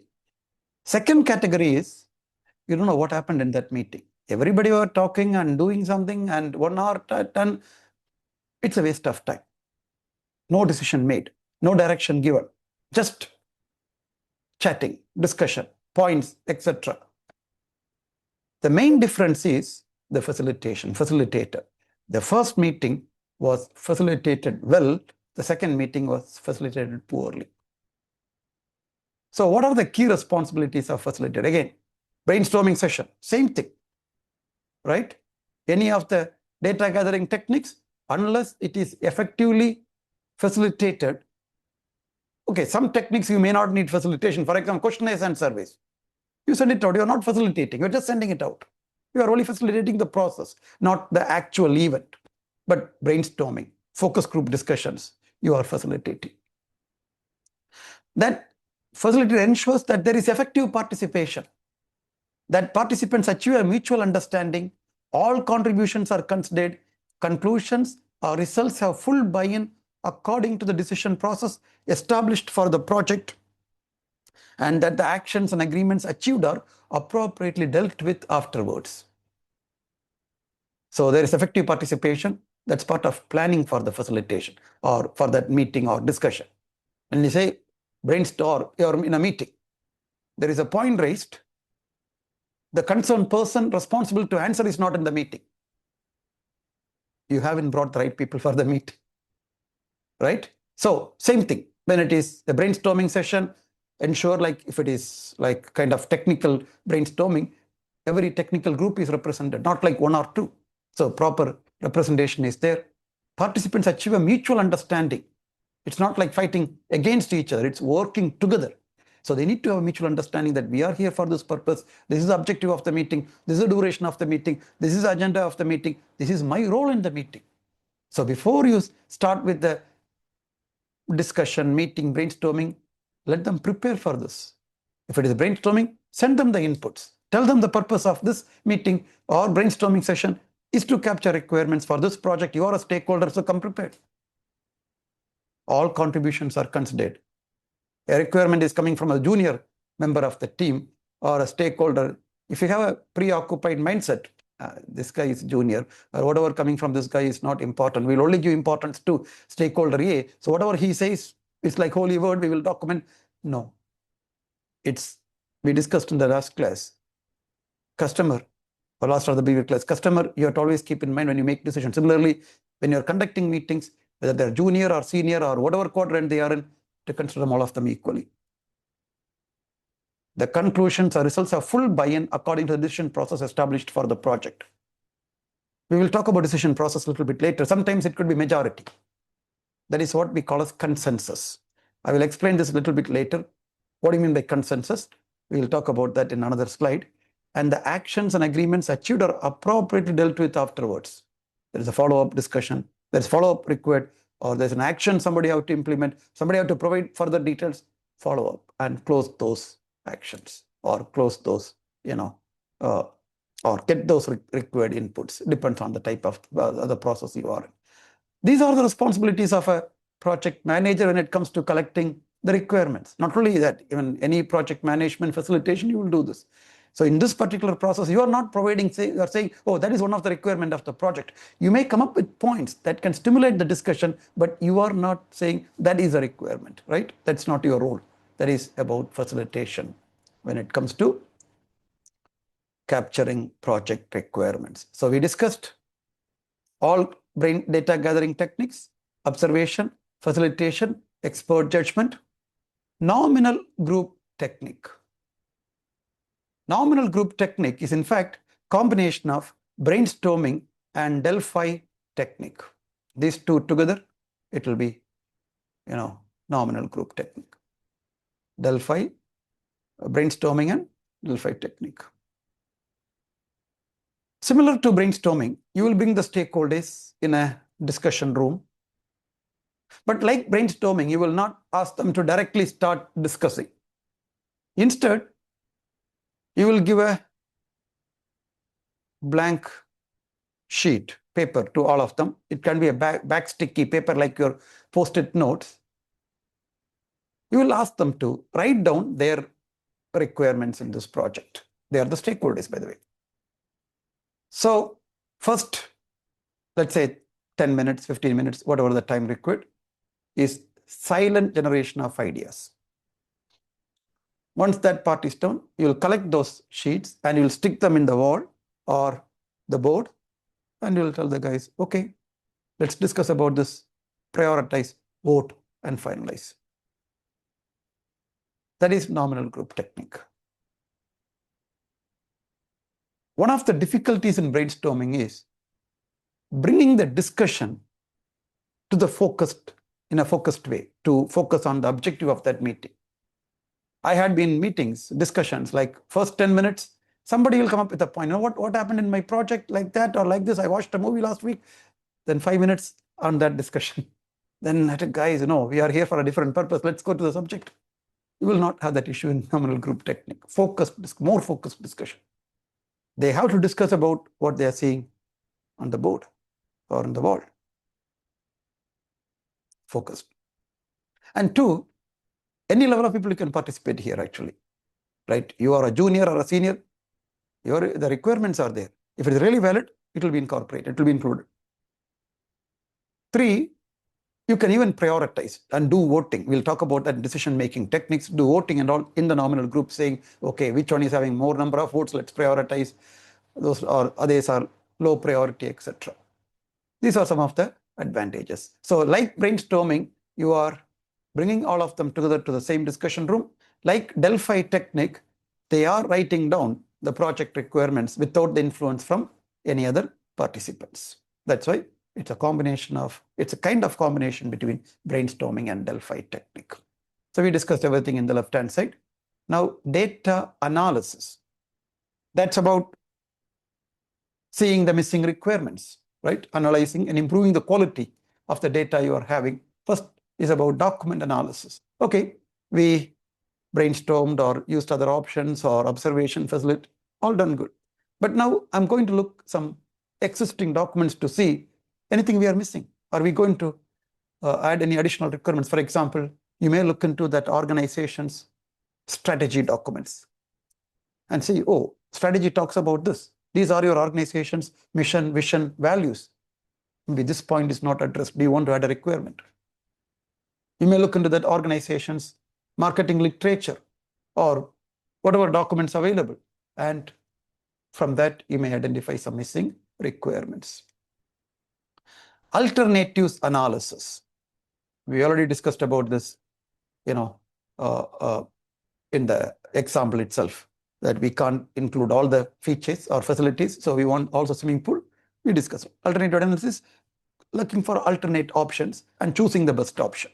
In fact, what you will do, alternative analysis is brainstorming. Maybe some area the requirement is not clear. Okay, further brainstorming you will do to know about additional details. Product analysis. Okay, if the output of your project is a deliverable or a product, you can do a product analysis to know the product in detail and see any missing requirements and capture that. There are few product analysis techniques, but we don't want to know about these product analysis techniques for the PMP examination in detail. These techniques are product breakdown, systems engineering, systems analysis, requirements analysis, value engineering, value analysis. There may not be any questions in the exam. There won't be any questions in the exam in detail, asking a question based on systems engineering, systems analysis. They are mainly for IT side. Value engineering, value analysis, they are mainly for construction side, and so on. So understand, a deliverable is a product. Your project output is a deliverable or a product. Then you may use product analysis techniques to understand the product very well and see any missing requirements. Value engineering is one of the ways how you can improve the quality without increasing the cost, or reduce the cost but still maintain the quality. Just for information, mainly used in construction projects.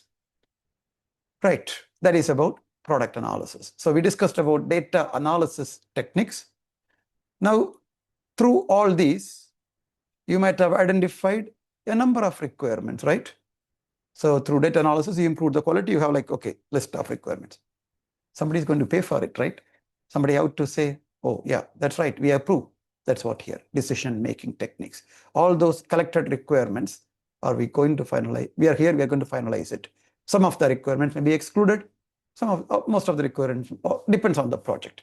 From the captured requirements, what will be approved, what will be rejected, you will know that from decision-making techniques. We have two techniques, voting and multi-criteria decision analysis. So before going to talk about voting and multi-criteria decision analysis, I'll give a comparison between the techniques by which we are gathering the project requirements. Let's talk briefly about those techniques. We discussed about interviews, questionnaires and surveys, observation, focus group, facilitated workshop. Already I explained about characteristics. One or two new points, I will explain only those points. Interviews, we discussed. Identify, define features and functions of deliverables. Can be structured, unstructured, asynchronous, meaning you can plan well in advance, proper questions, or you can just do a casual discussion, depends on the project. Advantages, handles sensitive, confidential information. I told you, if it is sensitive, confidential, go for interview. Helps identify stakeholder requirements, goals, or expectations, because directly you are talking to the decision makers. Considerations or potential drawbacks, captures only a single point of view. I told you in brainstorming, when someone is coming up with a requirement, if that is going to have a conflict with my requirements, then I can immediately pick it up. You cannot do that in interview. Interview, you're only getting one particular person's point of view. Is it going to create a conflict with somebody else and all? You may not know that during interview. Later you have to analyze it. That's a drawback in interview. Questionnaires or surveys, we discussed about this. It's a written format, captures information from large groups. We discussed that. Yields quantitative data, meaning you are getting numbers. 80% agreed to option A, quantity number. So in the future, somebody is asking why you selected yellow. Here is the result of the survey. We followed the customer or the stakeholder survey feedback. Quick turnaround. Okay, you can ask them to respond in few hours, few days, right? Effective with varied and geographically dispersed respondents. I told you they can be in any time zone. Yields quantifiable data for statistical analysis. We discussed. Time consuming. That's a drawback. Here we see quick turnaround is an advantage. Time consuming is a disadvantage.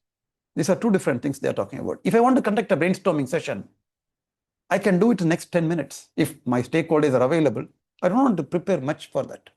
I need to have an idea. Guys, you are aware about this. Now let's go to the meeting room and discuss. That's the level of preparation required for a brainstorming. Simple brainstorm, I'm saying. But you cannot do that in questionnaire. You need time to prepare the questionnaire. That is a drawback. Even if it is sometimes you have to spend like 2 hours to think properly, what questions to put, what choices to give, how to format, how to order it and all. They may respond in 5 minutes. Some questionnaire will be interesting. You will say, oh, I have to participate in the, I get a lot of surveys. I'm doing my PhD. So other PhD scholars, they send their survey and so on. Some in surveys, if you see, they're also questionnaire. Very interesting. Even though it takes like 15 minutes, we will go and do it and finish in one go. Some other surveys, after 2 to 3 questions, you'll say, oh, I'm not doing it. It's boring. It all depends on the design of the questionnaire. One of the reasons is the design of the questionnaire. That takes time. That's what they're saying. You cannot just say, in 5 minutes, I'm going to publish the questionnaire. You may not get the required input. You need to plan for that. Answer, data quality depends on question quality. That's what I was explaining. Question you have to put properly. Observation, physical technique used to learn about a specific job role, task, or function. We discussed. Team can understand where changes might be beneficial. I just explained. No potential, no drawback in that. Focus groups, casual, interactive information sharing, moderator guided, include stakeholders and SMEs. We discussed. Yields qualitative data. Here you're not going for like questionnaire. You're asking to them which option you want or what are your requirements. It's qualitative data. Pre-selected participants for varied opinions. We discussed that. Small group for focused approach and gathering specific information. That's why it's focus group. Not if you have put too many people, it becomes a non-focus group. Must pre-qualify stakeholders. If you don't have the right people, focus group may not give you the better result. SMEs and facilitation are essential. You need subject matter experts to fine-tune the discussion and you have to facilitate, which is not a drawback, which is a requirement.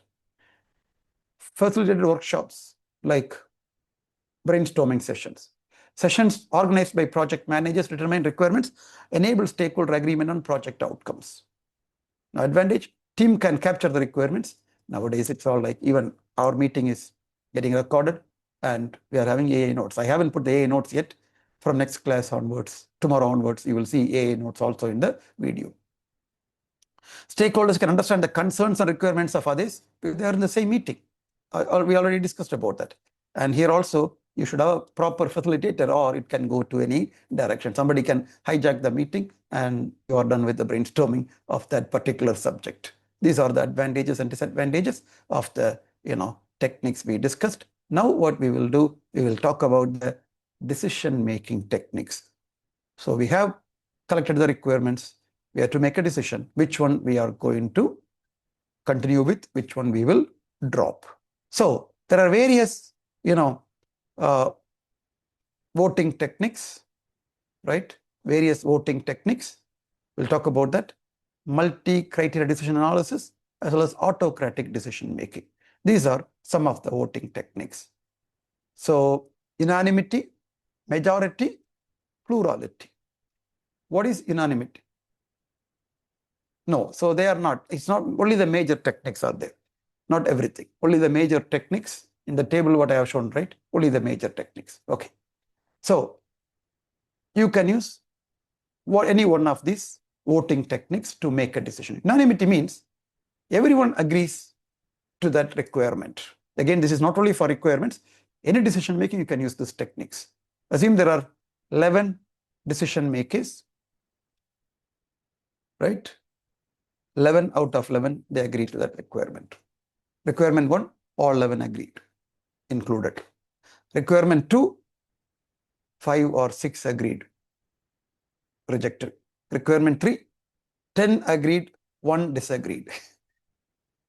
As per the theory, that should be also rejected because there is no unanimity. All of them are not agreeing. But in reality, if 10 agreeing, 1 disagreeing, there will be a discussion to understand that particular person's point of view, why he or she is disagreeing. If there is a valid point, others will all agree with them, or they'll say they'll try to change his mind or her mind to accept that requirement. But theoretically, even 10 out of 11 is agreeing, it has to be rejected. 11 out of 11 is agreeing. In this example, you will include that. Example, Delphi technique. We discussed that multiple voting rounds until there is an agreement with all the parties. Majority, decision reached with more than 50% of decision makers supporting.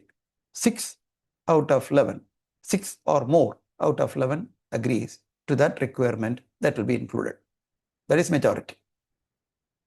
So normally, when you are going for a group or with a group for decision making, and you are going to use majority as your voting technique, it will be always better to have uneven number of participants. Assume I'm having 10 participant decision making and 5 said yes, 5 said no.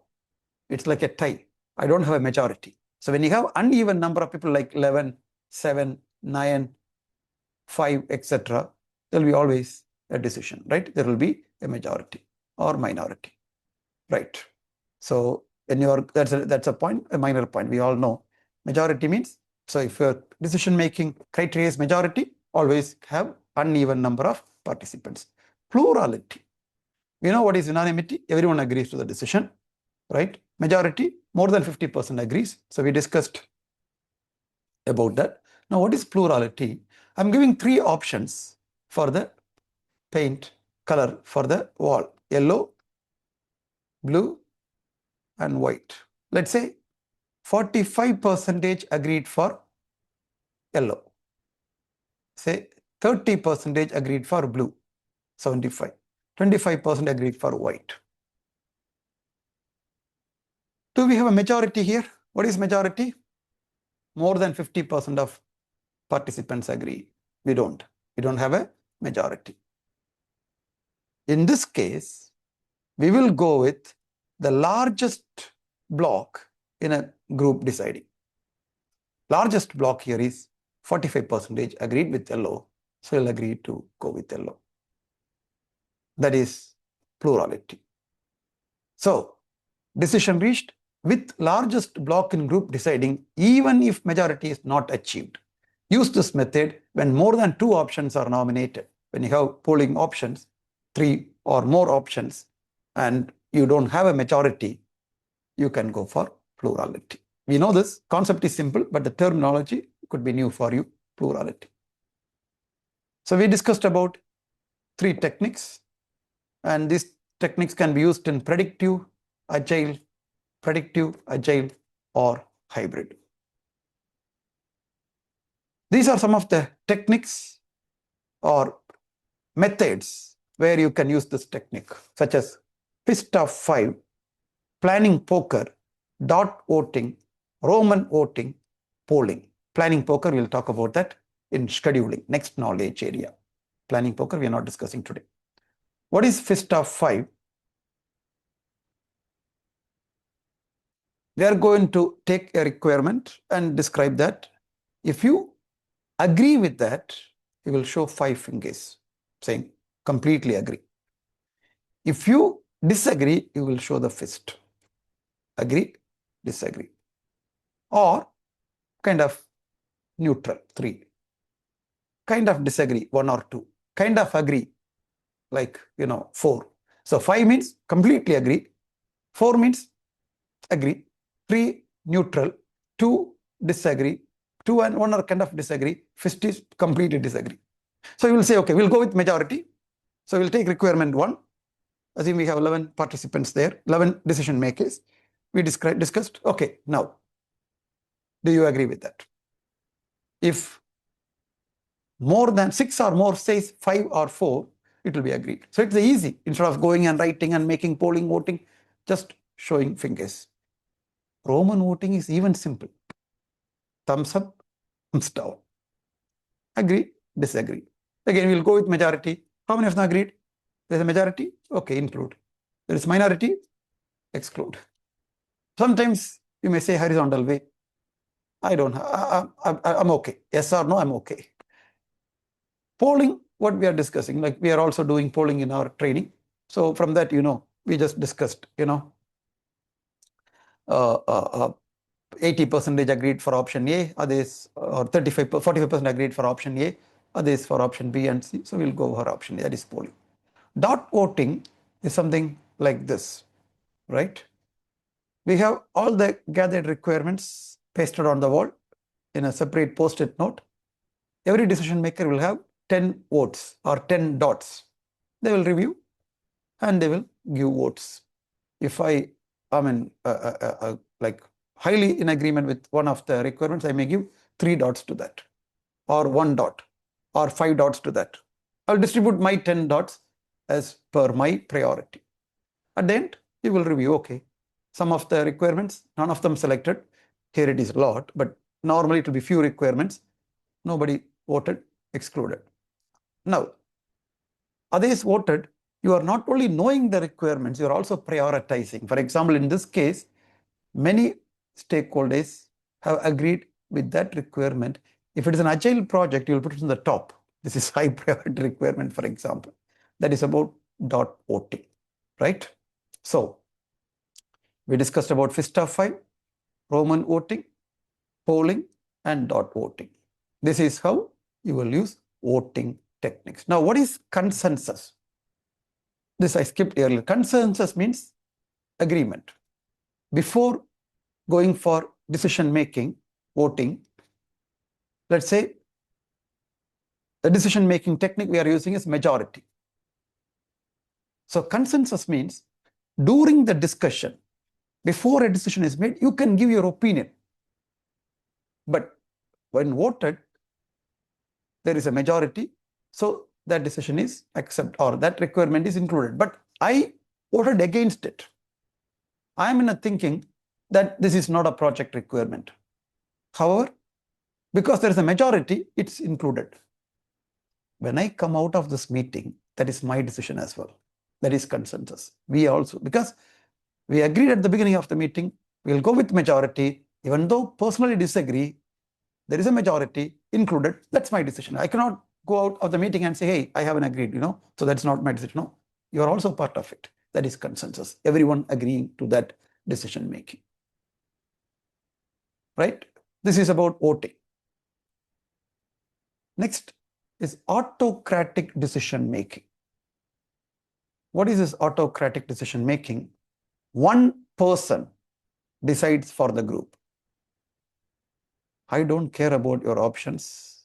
The wall should be painted in dark red. Dot. Who is that? Leadership driven. Usually it will be your boss, your manager. Anyway, that's a poor example. In real time, sometimes as a project manager, you have to go for autocratic decision making. You have to go for autocratic decision making. I'm democratic, obviously, right? I gave the option to my team.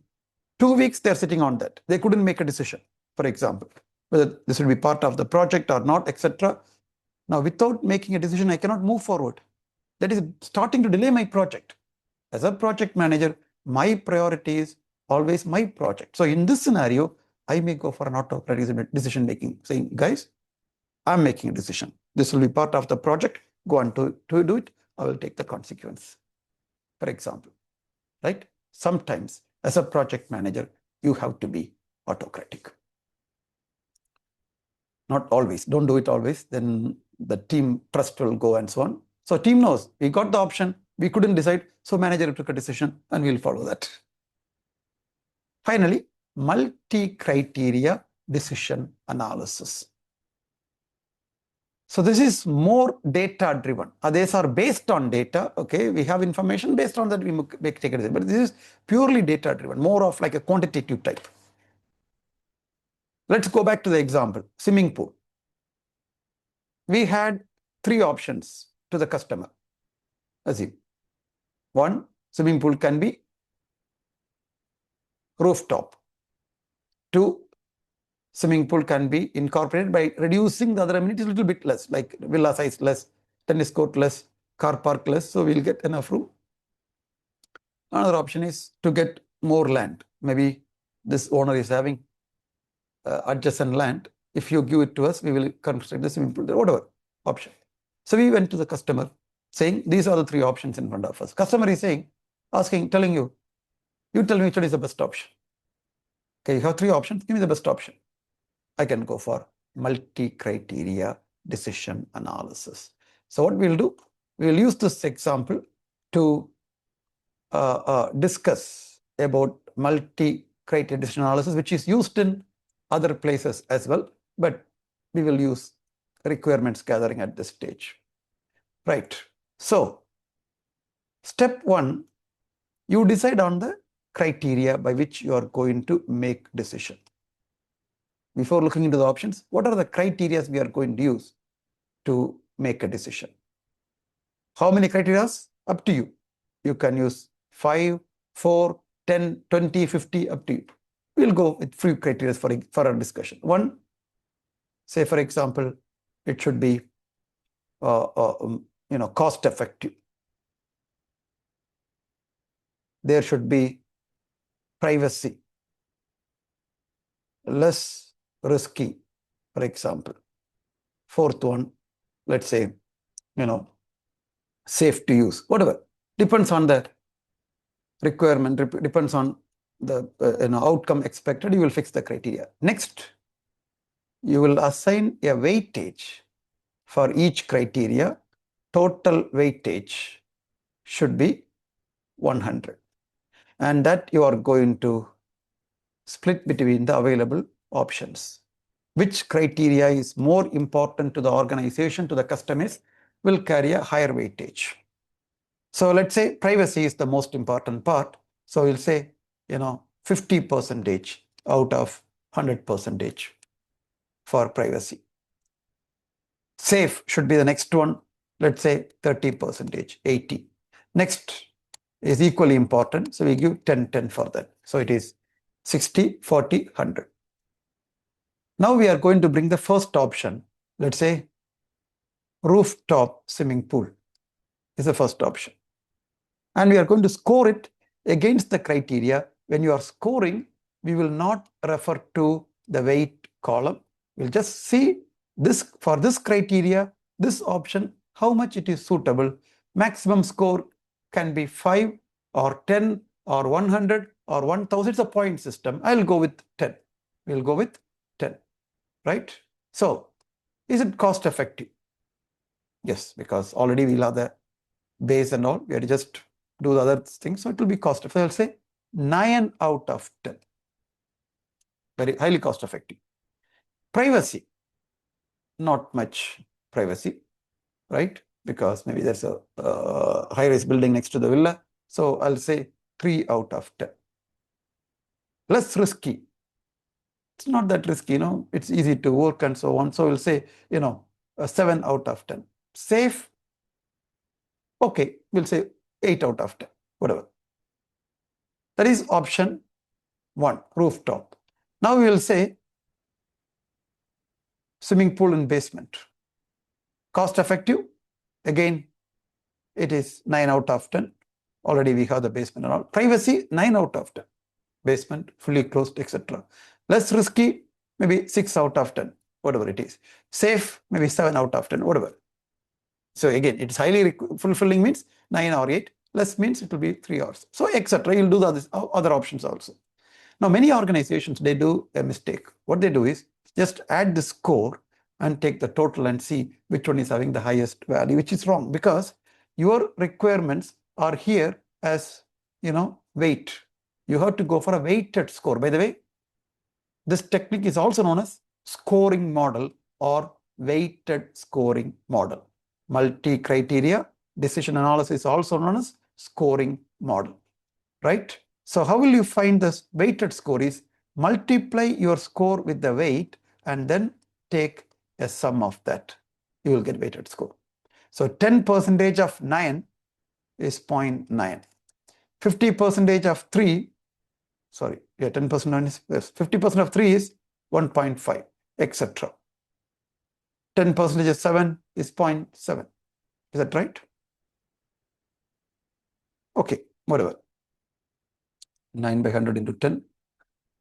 Right. So, and then you add that 0.9 plus 1.5 plus etc. will give you maybe, let's say, 6.3, whatever.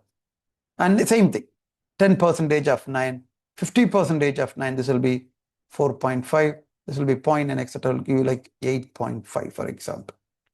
Now you go to the customer saying, what about this is our scoring. According to our scoring, we recommend to go with basement swimming pool. It will be more of fulfilling your requirement. Customer will have a look into that and say, wow, that's really good. I agree to that. This is weighted scoring model or multi-criteria decision making. By the way, maybe many of you are using it. In my projects, we are using it mainly for tender evaluation. When we go out with a tender, we are getting 5 proposals. We want to choose the best proposal. We'll go for proposal evaluation criteria, weightage, proposal 1 score, 2 score, 3 score, and then weighted score. We'll know which proposal is more suitable for our project. You can use it for interviewing. Like I'm interviewing like 5 professionals for a project coordinator role. I put the criteria accordingly. Experience, education, certification, communication skills, decision-making skills, etc. Put a weightage according to the role I'm interviewing. Then I'll interview all 5 professionals, give their score, multiply with the weight, and I will know who is more suitable for that particular position. So, concept is same, but it can be applied in many places. That's about multi-criteria decision analysis. Where is it? Here. So data-driven. Okay, you're coming with scores and all, and you are deciding. That's about decision-making process. With that, we are moving on to the next one, which is data representation. We have seen this earlier also. Okay, I can put it in a table and show these are the finalized requirements. Instead, it is better to go for a diagrammic method, such as mind mapping, affinity diagram, or context or use case diagram. So let's talk about affinity diagram first. Again, these data representation techniques can be used in other processes as well. Okay, affinity meaning natural relationship. Affinity meaning natural relationship, right? So it allows large number of ideas to be classified for review and analysis or presentation, finalization. Okay, so at the end of gathering the requirements, you may have the requirement, or finalize the requirements, you may have requirements like this. If you use affinity diagram, you will get a format like this, a properly organized set of requirements. So as I told you, affinity diagram organizes a large number of ideas into natural relationship. Other information are just for you to understand, not for the examination, who came with this idea and all. Again, Japanese anthropologist Jiro Kawakita. So here are the steps you will follow to create affinity diagram. Step 1, generate ideas. I got this image from internet, so I'm customizing it for collect requirements. Generating ideas means collecting the requirements. The difference here is if you are planning to use affinity diagram, each requirement will be in a separate post-it note like this. Once your brainstorming session is done, you have the requirement, or you have the finalized requirements. Now you display the requirements. You will paste them on the wall. So everyone will have a look into the finalized requirements or captured requirements. You will ask the team, now sort it out. Meaning, related requirements, put them together and group them. So there will be a lot of debate, discussion going on. They'll say, okay, 1, 3, 9, 12, 13, 14, 29. These are all related to each other. Let's put together in one group. Something else in second group, third group, fourth. So at the end of step 3, sorting ideas, you'll have groups of requirements. Next step, you will take a blank post-it note and paste above each group, and you'll ask the team to provide a heading for each group. Now, another set of discussion. Okay, all these, for example, are about quality requirements. So the heading is quality. Service requirements, delivery requirements, pricing requirements, management requirements, etc. So we have what we have now is a affinity diagram. So as I told you, it's about grouping the requirements. It's in fact creating a table in a reverse order. Normally, when you create a table, you put the headers first, then you fill. Here, you are going the opposite way. Just not to restrict your team only with that groups. Let them come up with groups. Some requirements you may see not fitting to any groups. You may exclude that. You may, okay, this may not be the requirement. Let's just include, for example. This method taps a team's creativity and intuition.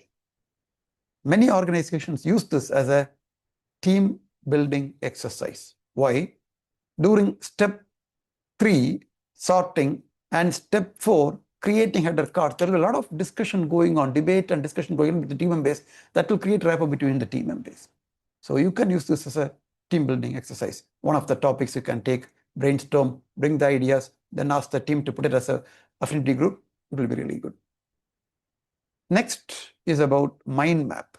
Mind map or brain map is like mapping the requirements as main requirement, sub requirement, sub requirement, etc. Assume at the end of this scope management class, you are putting a mind map for the scope management knowledge area. So it will look something like this. In the center, you have the header, and then first level, you will have all the processes: plan, scope management, collect requirements, define scope, etc. Next level, you have the inputs, tools and techniques and outputs, then from where you're getting it. So it shows the relation. This is main, this is sub, and so on. Let's take another example. I'm developing an application. I'm capturing the main requirements. One of the requirements is accounts management. I have 2 sub requirements: account creation, account authentication. Maybe one more is, account modification, for example. So creation, the sub requirements, there should be an ID, password, date of birth, location, image, etc. Authentication, again, you can have that. So just an example. Then ID should be an email ID. And that's so having a look into this tells me about the related requirements. The first one here is not showing the relationship between what is the relationship between requirement 1 and 2, we don't know. It shows group of requirements. That is affinity diagram. Whereas in mind mapping, we know these are all related, main, sub, and so on. That is about a mind map. Third one is a context diagram or use case diagram. Again, this is a bit theoretical, mainly used in software development projects. So we'll just focus on the concept for the examination. Let's talk about a food ad ordering app you are developing, like Talabat or Kita. They are coming up with an app. So now we are going to see who are the actors. Actors are stakeholders, those who are going to include or involve in that context will either provide the input or get the output. They are the actors. So we have the customer who is going to place the order. So here, this is another example. So here we'll say restaurant who is going to prepare the food, and one more actor will be driver who will be getting the notification and confirming and going and picking up the food. Customer service for managing complaints. Credit card authorization for authorizing credit cards. So what will be the input from the customer to the ordering system? The orders, payments, complaints. Output, they should know the order status, complaint status, whatever. A simple example. If the payment is going through credit card, then that request goes to the authorization company. They have to approve or reject. And as soon as payment is done, it will go to the restaurant. If they accept, notification goes to driver. If they accept, process. If there is a complaint, that goes to customer service for resolution.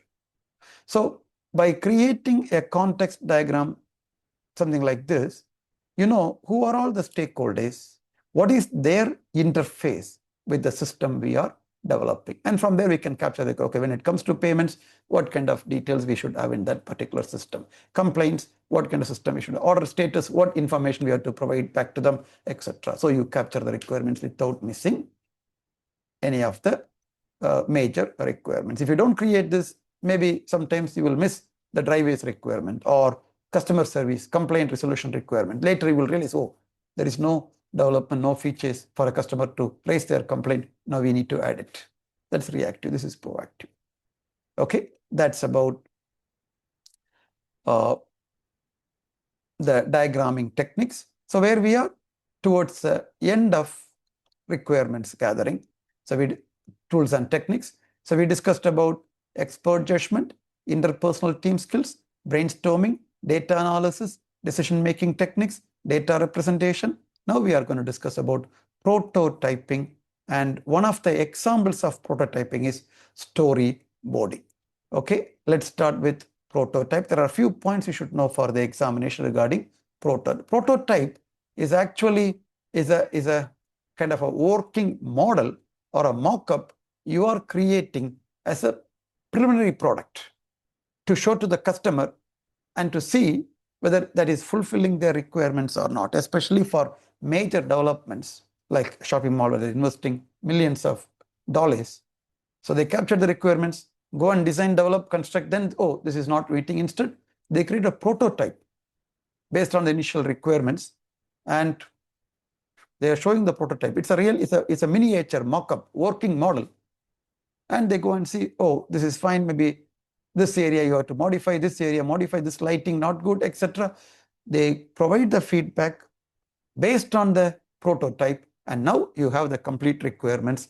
You go and develop the real product. That is about prototyping. It's an evaluation and experimentation tool. It's an evaluation experimentation tool.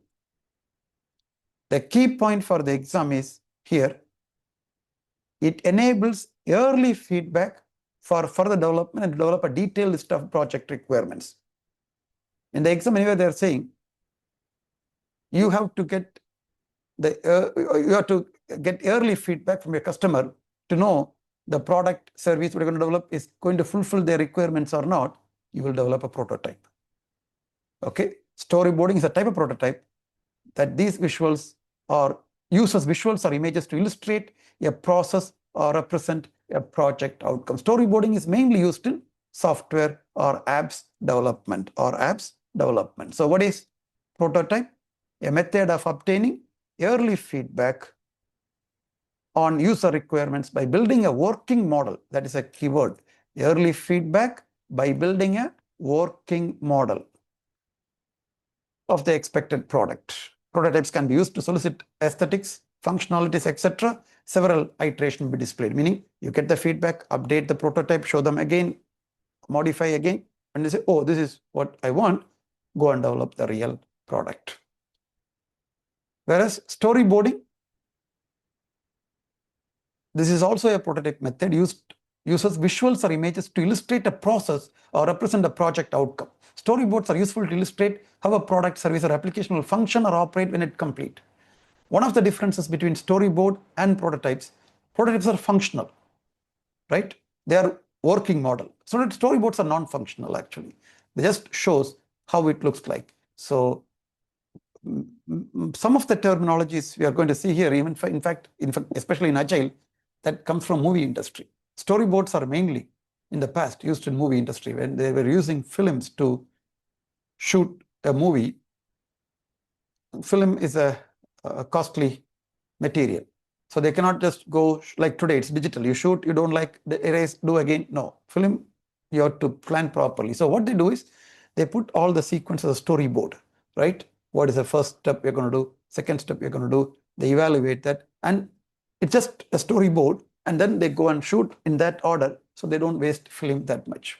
The same concept we are using in software development, something like this. Here you are seeing like a paper storyboard for mobile app. Instead of going and designing, developing, and then modifying, we show the paper storyboard, which is non-functional again, and you get the feedback. You understand what changes to do. Now it's clear. Let's go and develop the real product. Like you are going to the app. First, you create a user, log in or create the user. Then again, I'm not explaining the details. You got the idea. So it's a paper storyboard showing how the app is going to look like, what steps we are going to follow. Customer want any change, any addition, modification in a screen, in the steps, or you want to add a step, remove a step, understand everything.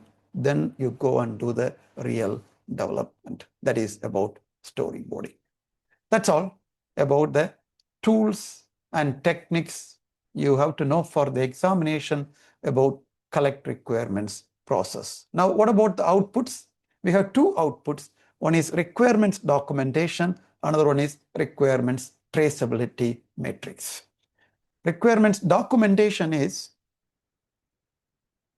where you will see all the finalized requirements classified according to your affinity diagram sections you created there: business requirements, stakeholder requirements, solution requirements, project requirements, quality requirements, transition requirements, etc. So whatever groups you created, instead of putting all the final requirements like one set, 100 requirements, put it in groups. Okay, these are business requirements, these are stakeholder requirements, etc. By the way, requirement documentation is used for further planning purposes. Next process we're going to see is define scope. One of the inputs will be requirements documentation. Based on the requirements, finalized requirements in the requirements documentation, you will define the scope of the project. Next output is requirements traceability matrix. This one I was skipping earlier. Now I'll explain to you. This is not for further planning, it's for monitoring and controlling purpose. Okay, so we have finalized requirements. How we are going to trace it throughout the project? This is to ensure that we are doing all the work and we are not doing additional work. So what requirements, what are the finalized requirements, and what steps we are going to follow to fulfill the requirements? And when we complete a deliverable, is it fulfilling the requirements? You can use it as a project team and project manager to trace it throughout the project. At the end, customer can also review your deliverable against your requirements to see is it meeting the requirements or not. For example, one of the requirements in a software development project is large number of users. In which design document we are going to incorporate that requirement. This is at the design stage, user interface design. Where we are going to test it, here's a test case, load testing. So we are ensuring this is incorporated in the design, this is developed and we testing, and this is incorporated in the final deliverable. So when we hand over, we'll ensure that requirement is met. So it is throughout, from planning, designing, testing, developing, testing, and handing over. You are tracing the requirement throughout. So one line item in the requirement traceable matrix is about. Similarly, other requirements. Same way when it comes to, a construction project, one of the requirements is fire suppression system, in which design document we are going to incorporate that plumbing and electrical design. So we know when we are reviewing plumbing and electrical design, we have to ensure fire suppression system is included. In which inspection checklist it will be inspected and ensured it is done, fire inspection checklist. And which deliverable we are going to provide that to the customer, final building. So you trace the whole process from designing, developing, testing to handover. That is this requirements traceable matrix. It's a very important project management tool to ensure you are not missing anything and you are not giving anything more. That's about collect requirements process. Let's do a quiz to know whether you are able to recall the terminologies and you understood the concept or not. So let's say this is A, this is B, C, and D. First one, document analysis. Which of that talks about document analysis? Option A, used to consider possible potential options or approaches to execute and perform project work. B, analyze the information needed to develop the project scope statement or any technical detail. C, derive new project requirements from existing documents. D, ask questions about a product and form answers to describe use characteristics and other relevant aspects. Type in the chat box which of the description matches to product requirements. In fact, you have some keywords in the answer itself. So most of you are saying C, some of you are saying B. The right answer is, anybody else want to answer? So it's mainly B. So B or C, the right answer is C. The keyword is there in the question itself. It says, derive new project requirements from existing documents. I told you, document analysis is part of data analysis.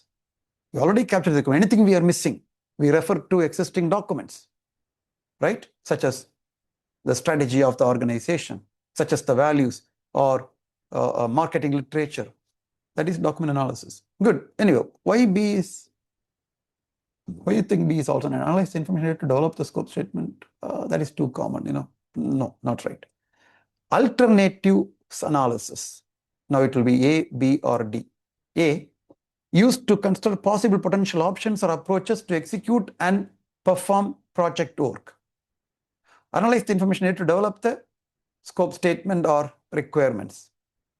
That is B. D, ask questions about the product and form answers to describe, use characteristics and other relevant aspects. So far the answers are A, alternative analysis. Okay, very good. So all of you are saying A and the answer is also A. Okay, so again you have keyword in the description, possible potential options, multiple options, alternative analysis. Great. Now I already read, so you can type product analysis is B or D. Again, you have keyword in the answer itself. Is it B or D? So some of you are saying D, some of you are saying B. Okay, let's see which one is the right answer, D. So now most of you are saying D, and the right answer is also D, right? So you have the keywords here. Ask questions about the product and form answers is product analysis. So B is the right answer for expert judgment. Who will be analyzing the information to develop or to identify the scope or identify the requirement to develop scope is your experts. So that is for expert judgment. Right. Now that's a quick recall of what we discussed so far. So one more question. Review the following project characteristics. Just a minute. Okay. A sponsor approves a project. You are at the early stage. The project manager invites selected team members, key stakeholders, and the sponsor to a meeting. The primary purpose of this meeting is to create a document that will guide the team in defining main project deliverables. So it is guiding the team. Anywhere they say guiding the team, guiding the process, it's all a management plan. What will be the final output of this meeting? It won't be WBS, it won't be dictionary, we haven't discussed it, but again, that's not the guide. Either scope management plan or requirements management plan. So the question doesn't talk about requirements at all. Defining the deliverables is about scope. We discussed, like I want something to write on screen. The scope is a deliverable with a board, right? So the answer is scope management plan, not requirements management plan. I think most of you selected scope management plan. Yeah, close. The question, I mean, yes, there can be a confusion, but the thing is, doesn't talk about scope, requirements at all. They're talking about deliverables. Deliverables is part of the scope. Keep that in mind, deliverables are part of the scope. So the right answer is scope management plan. With that, we move on to the next process, define scope. So what will be the input for defining the scope? Mainly the requirements document we created at the end of collect requirements process. The only output of this particular process is project scope statement. You should know scope statement is a detailed version of project charter. Project charter gives a high-level overview about the project scope. Scope statement provides the detailed description about the project scope. So first, you will have a scope description of the project and product. We discussed already, detailed description. Then we will talk about deliverables. What are the key deliverables? If you go back to the example, we discussed, okay, so these are the deliverables. Okay, we will have a villa, we will have a garden, we'll have a swimming pool, we'll have a tennis court, we'll have a car park. These are the key deliverables. So we are documenting the key deliverables of the project in the project scope statement. Then acceptance criteria. This is one of the points we skipped in the initiation process. Now we are going to discuss. Every deliverable, there will be one or more acceptance criteria. Based on what criteria, customer will accept the deliverable. Let's say one of the deliverables of the project I am in is the table. Something in front of you, the table. What will be the acceptance criteria for the table? The length of the table, width of the table, thickness of the table, height of the table, material for the table can be acceptance. So what I'm saying, a deliverable can have one or more acceptance criteria. When the customer is accepting, he will check the quality control report and see is the length, width, height, thickness, color, material is matching their requirements, then he will say accept it. That is about acceptance. So every deliverable will have its own acceptance criteria. Constraints and assumptions.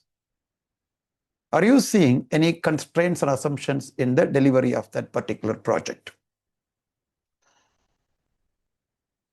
Constraint, for example, time could be a constraint. Budget could be a constraint. Okay, we want to give all these deliverables, but we have limited time. Like we are doing PMP training, but in 3 months' time, less than 3 months' time, you have to be certified. That is a constraint. Similarly, in a real-time project, you may have assumptions. If I want to deliver the scope, these assumptions should come true. Many project managers use these assumptions wisely. Sometimes we'll get the proposal.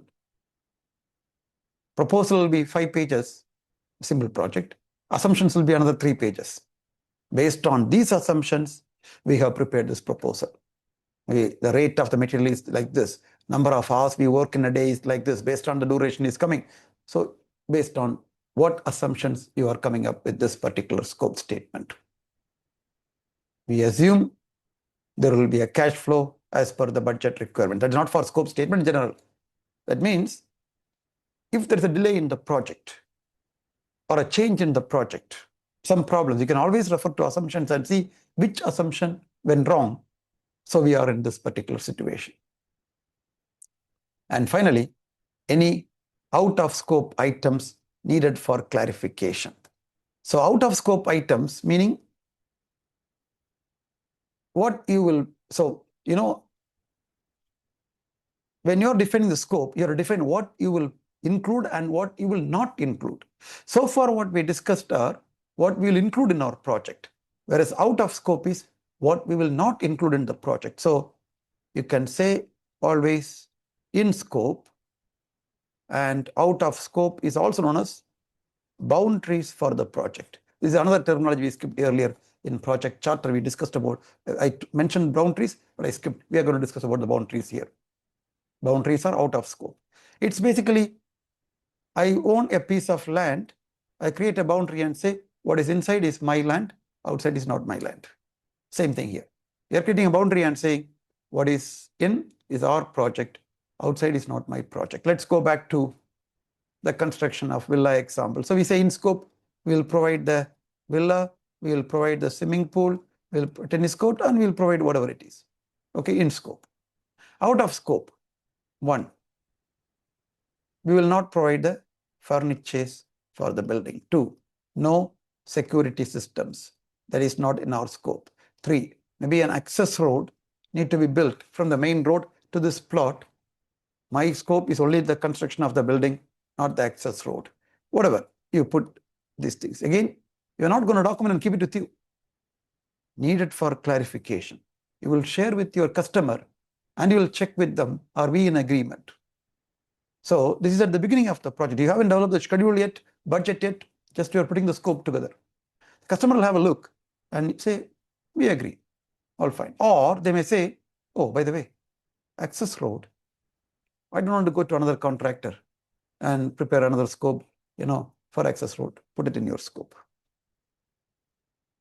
Clear at the beginning, agreement made. So then we'll include that in the scope, in the budget, in the schedule, and we'll prepare the project plan accordingly. So if you don't mention this, sometimes I have seen scope statements saying anything specifically not mentioned in scope is out of scope. That is too general. No? And discussions during the project will be, it's implicitly mentioned in the scope. Not explicitly, implicitly. I've been part of many discussions. As PMO, we'll get all these kind of issues and we have to facilitate. So if we make it clear, we know what is in, what is not in, and we are in agreement. So once the project scope statement is approved, we'll see that next process, only through the proper change control system, you can change the scope. As a project manager, you can't say, oh, now I think we have to add something more. You cannot change. If it is approved, it becomes a part of the baseline. With that, we are moving on to the last planning process in scope management knowledge area, create WBS. WBS stands for work breakdown structure. WBS stands for work breakdown structure. Are you using WBS in your projects? A, yes, B, no. Type in the chat box, A or B. Are you using WBS in your project? Yes, yes. Okay, all of you are using WBS, right? That means you all know about anybody know? Okay. All right, then we'll mainly focus on the examination perspective. What you want to know for the examination regarding WBS creation or WBS work breakdown structure. So you are breaking down the work in different levels until you get a manageable piece of work. I'm going to take an example which is for dual purpose. One, to understand about WBS.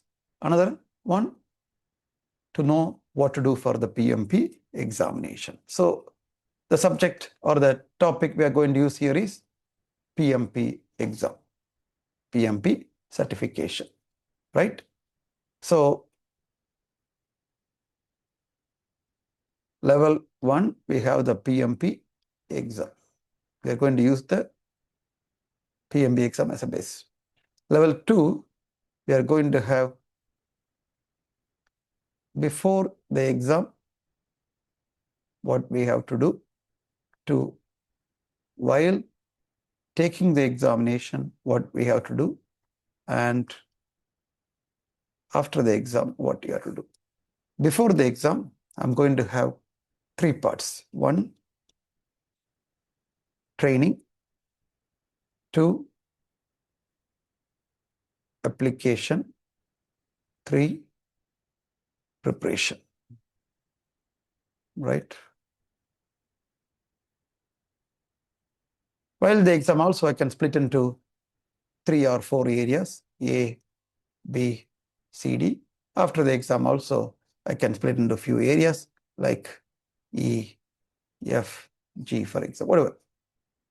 Training, by the way, the technique by which I'm bringing an additional level from an existing level is known as decomposition. I'm decomposing PMP exam to before, while, and after.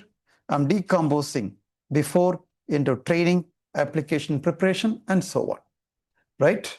I'm going to decompose training into, let's say, register for the training, attend the training, get the course completion certificate of the training. There's a reason why I put it in different color. Application, I'm going to put like 2 parts. Fill PMP application.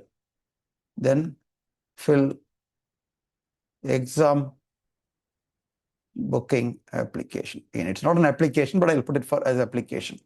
Preparation.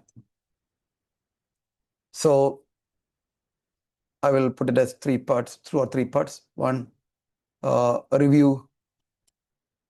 Okay, now it is coming. Okay, review class videos, practice test, take mock exam, and so on. So we will stop there. This is a WBS for my PMP examination, right? Since all of you said A, right? Yes, all of you said yes. I mean, some of you haven't responded. I don't know you're using it or not. I'm assuming all of you are using. So all of you are using. Okay, this is an example. PMP exam is level 1. Now these are the exam points we're going to discuss. Before, while, after is level 2. Training, application, preparation, A, B, C, D, E, F, G, level 3. Register, attend, etc., level 4. Likewise, how many levels you can have in WBS? There is no limit. According to some, Primavera Microsoft project, they're all using 90 plus levels. But theoretically speaking, 3 to 7 levels is appropriate. Not less than 3, not more than 3. 3 to 7 is appropriate level. Less than 3, you don't have much details. More than 7, it leads to micromanagement. Register for the training, I can split into, fill the registration form. I mean, I'm here to take my PMP exam. I can manage at that level, so I'll leave it. So 3 to 7 levels is appropriate. We'll stop here. More details we'll discuss in our Wednesday's class, right? So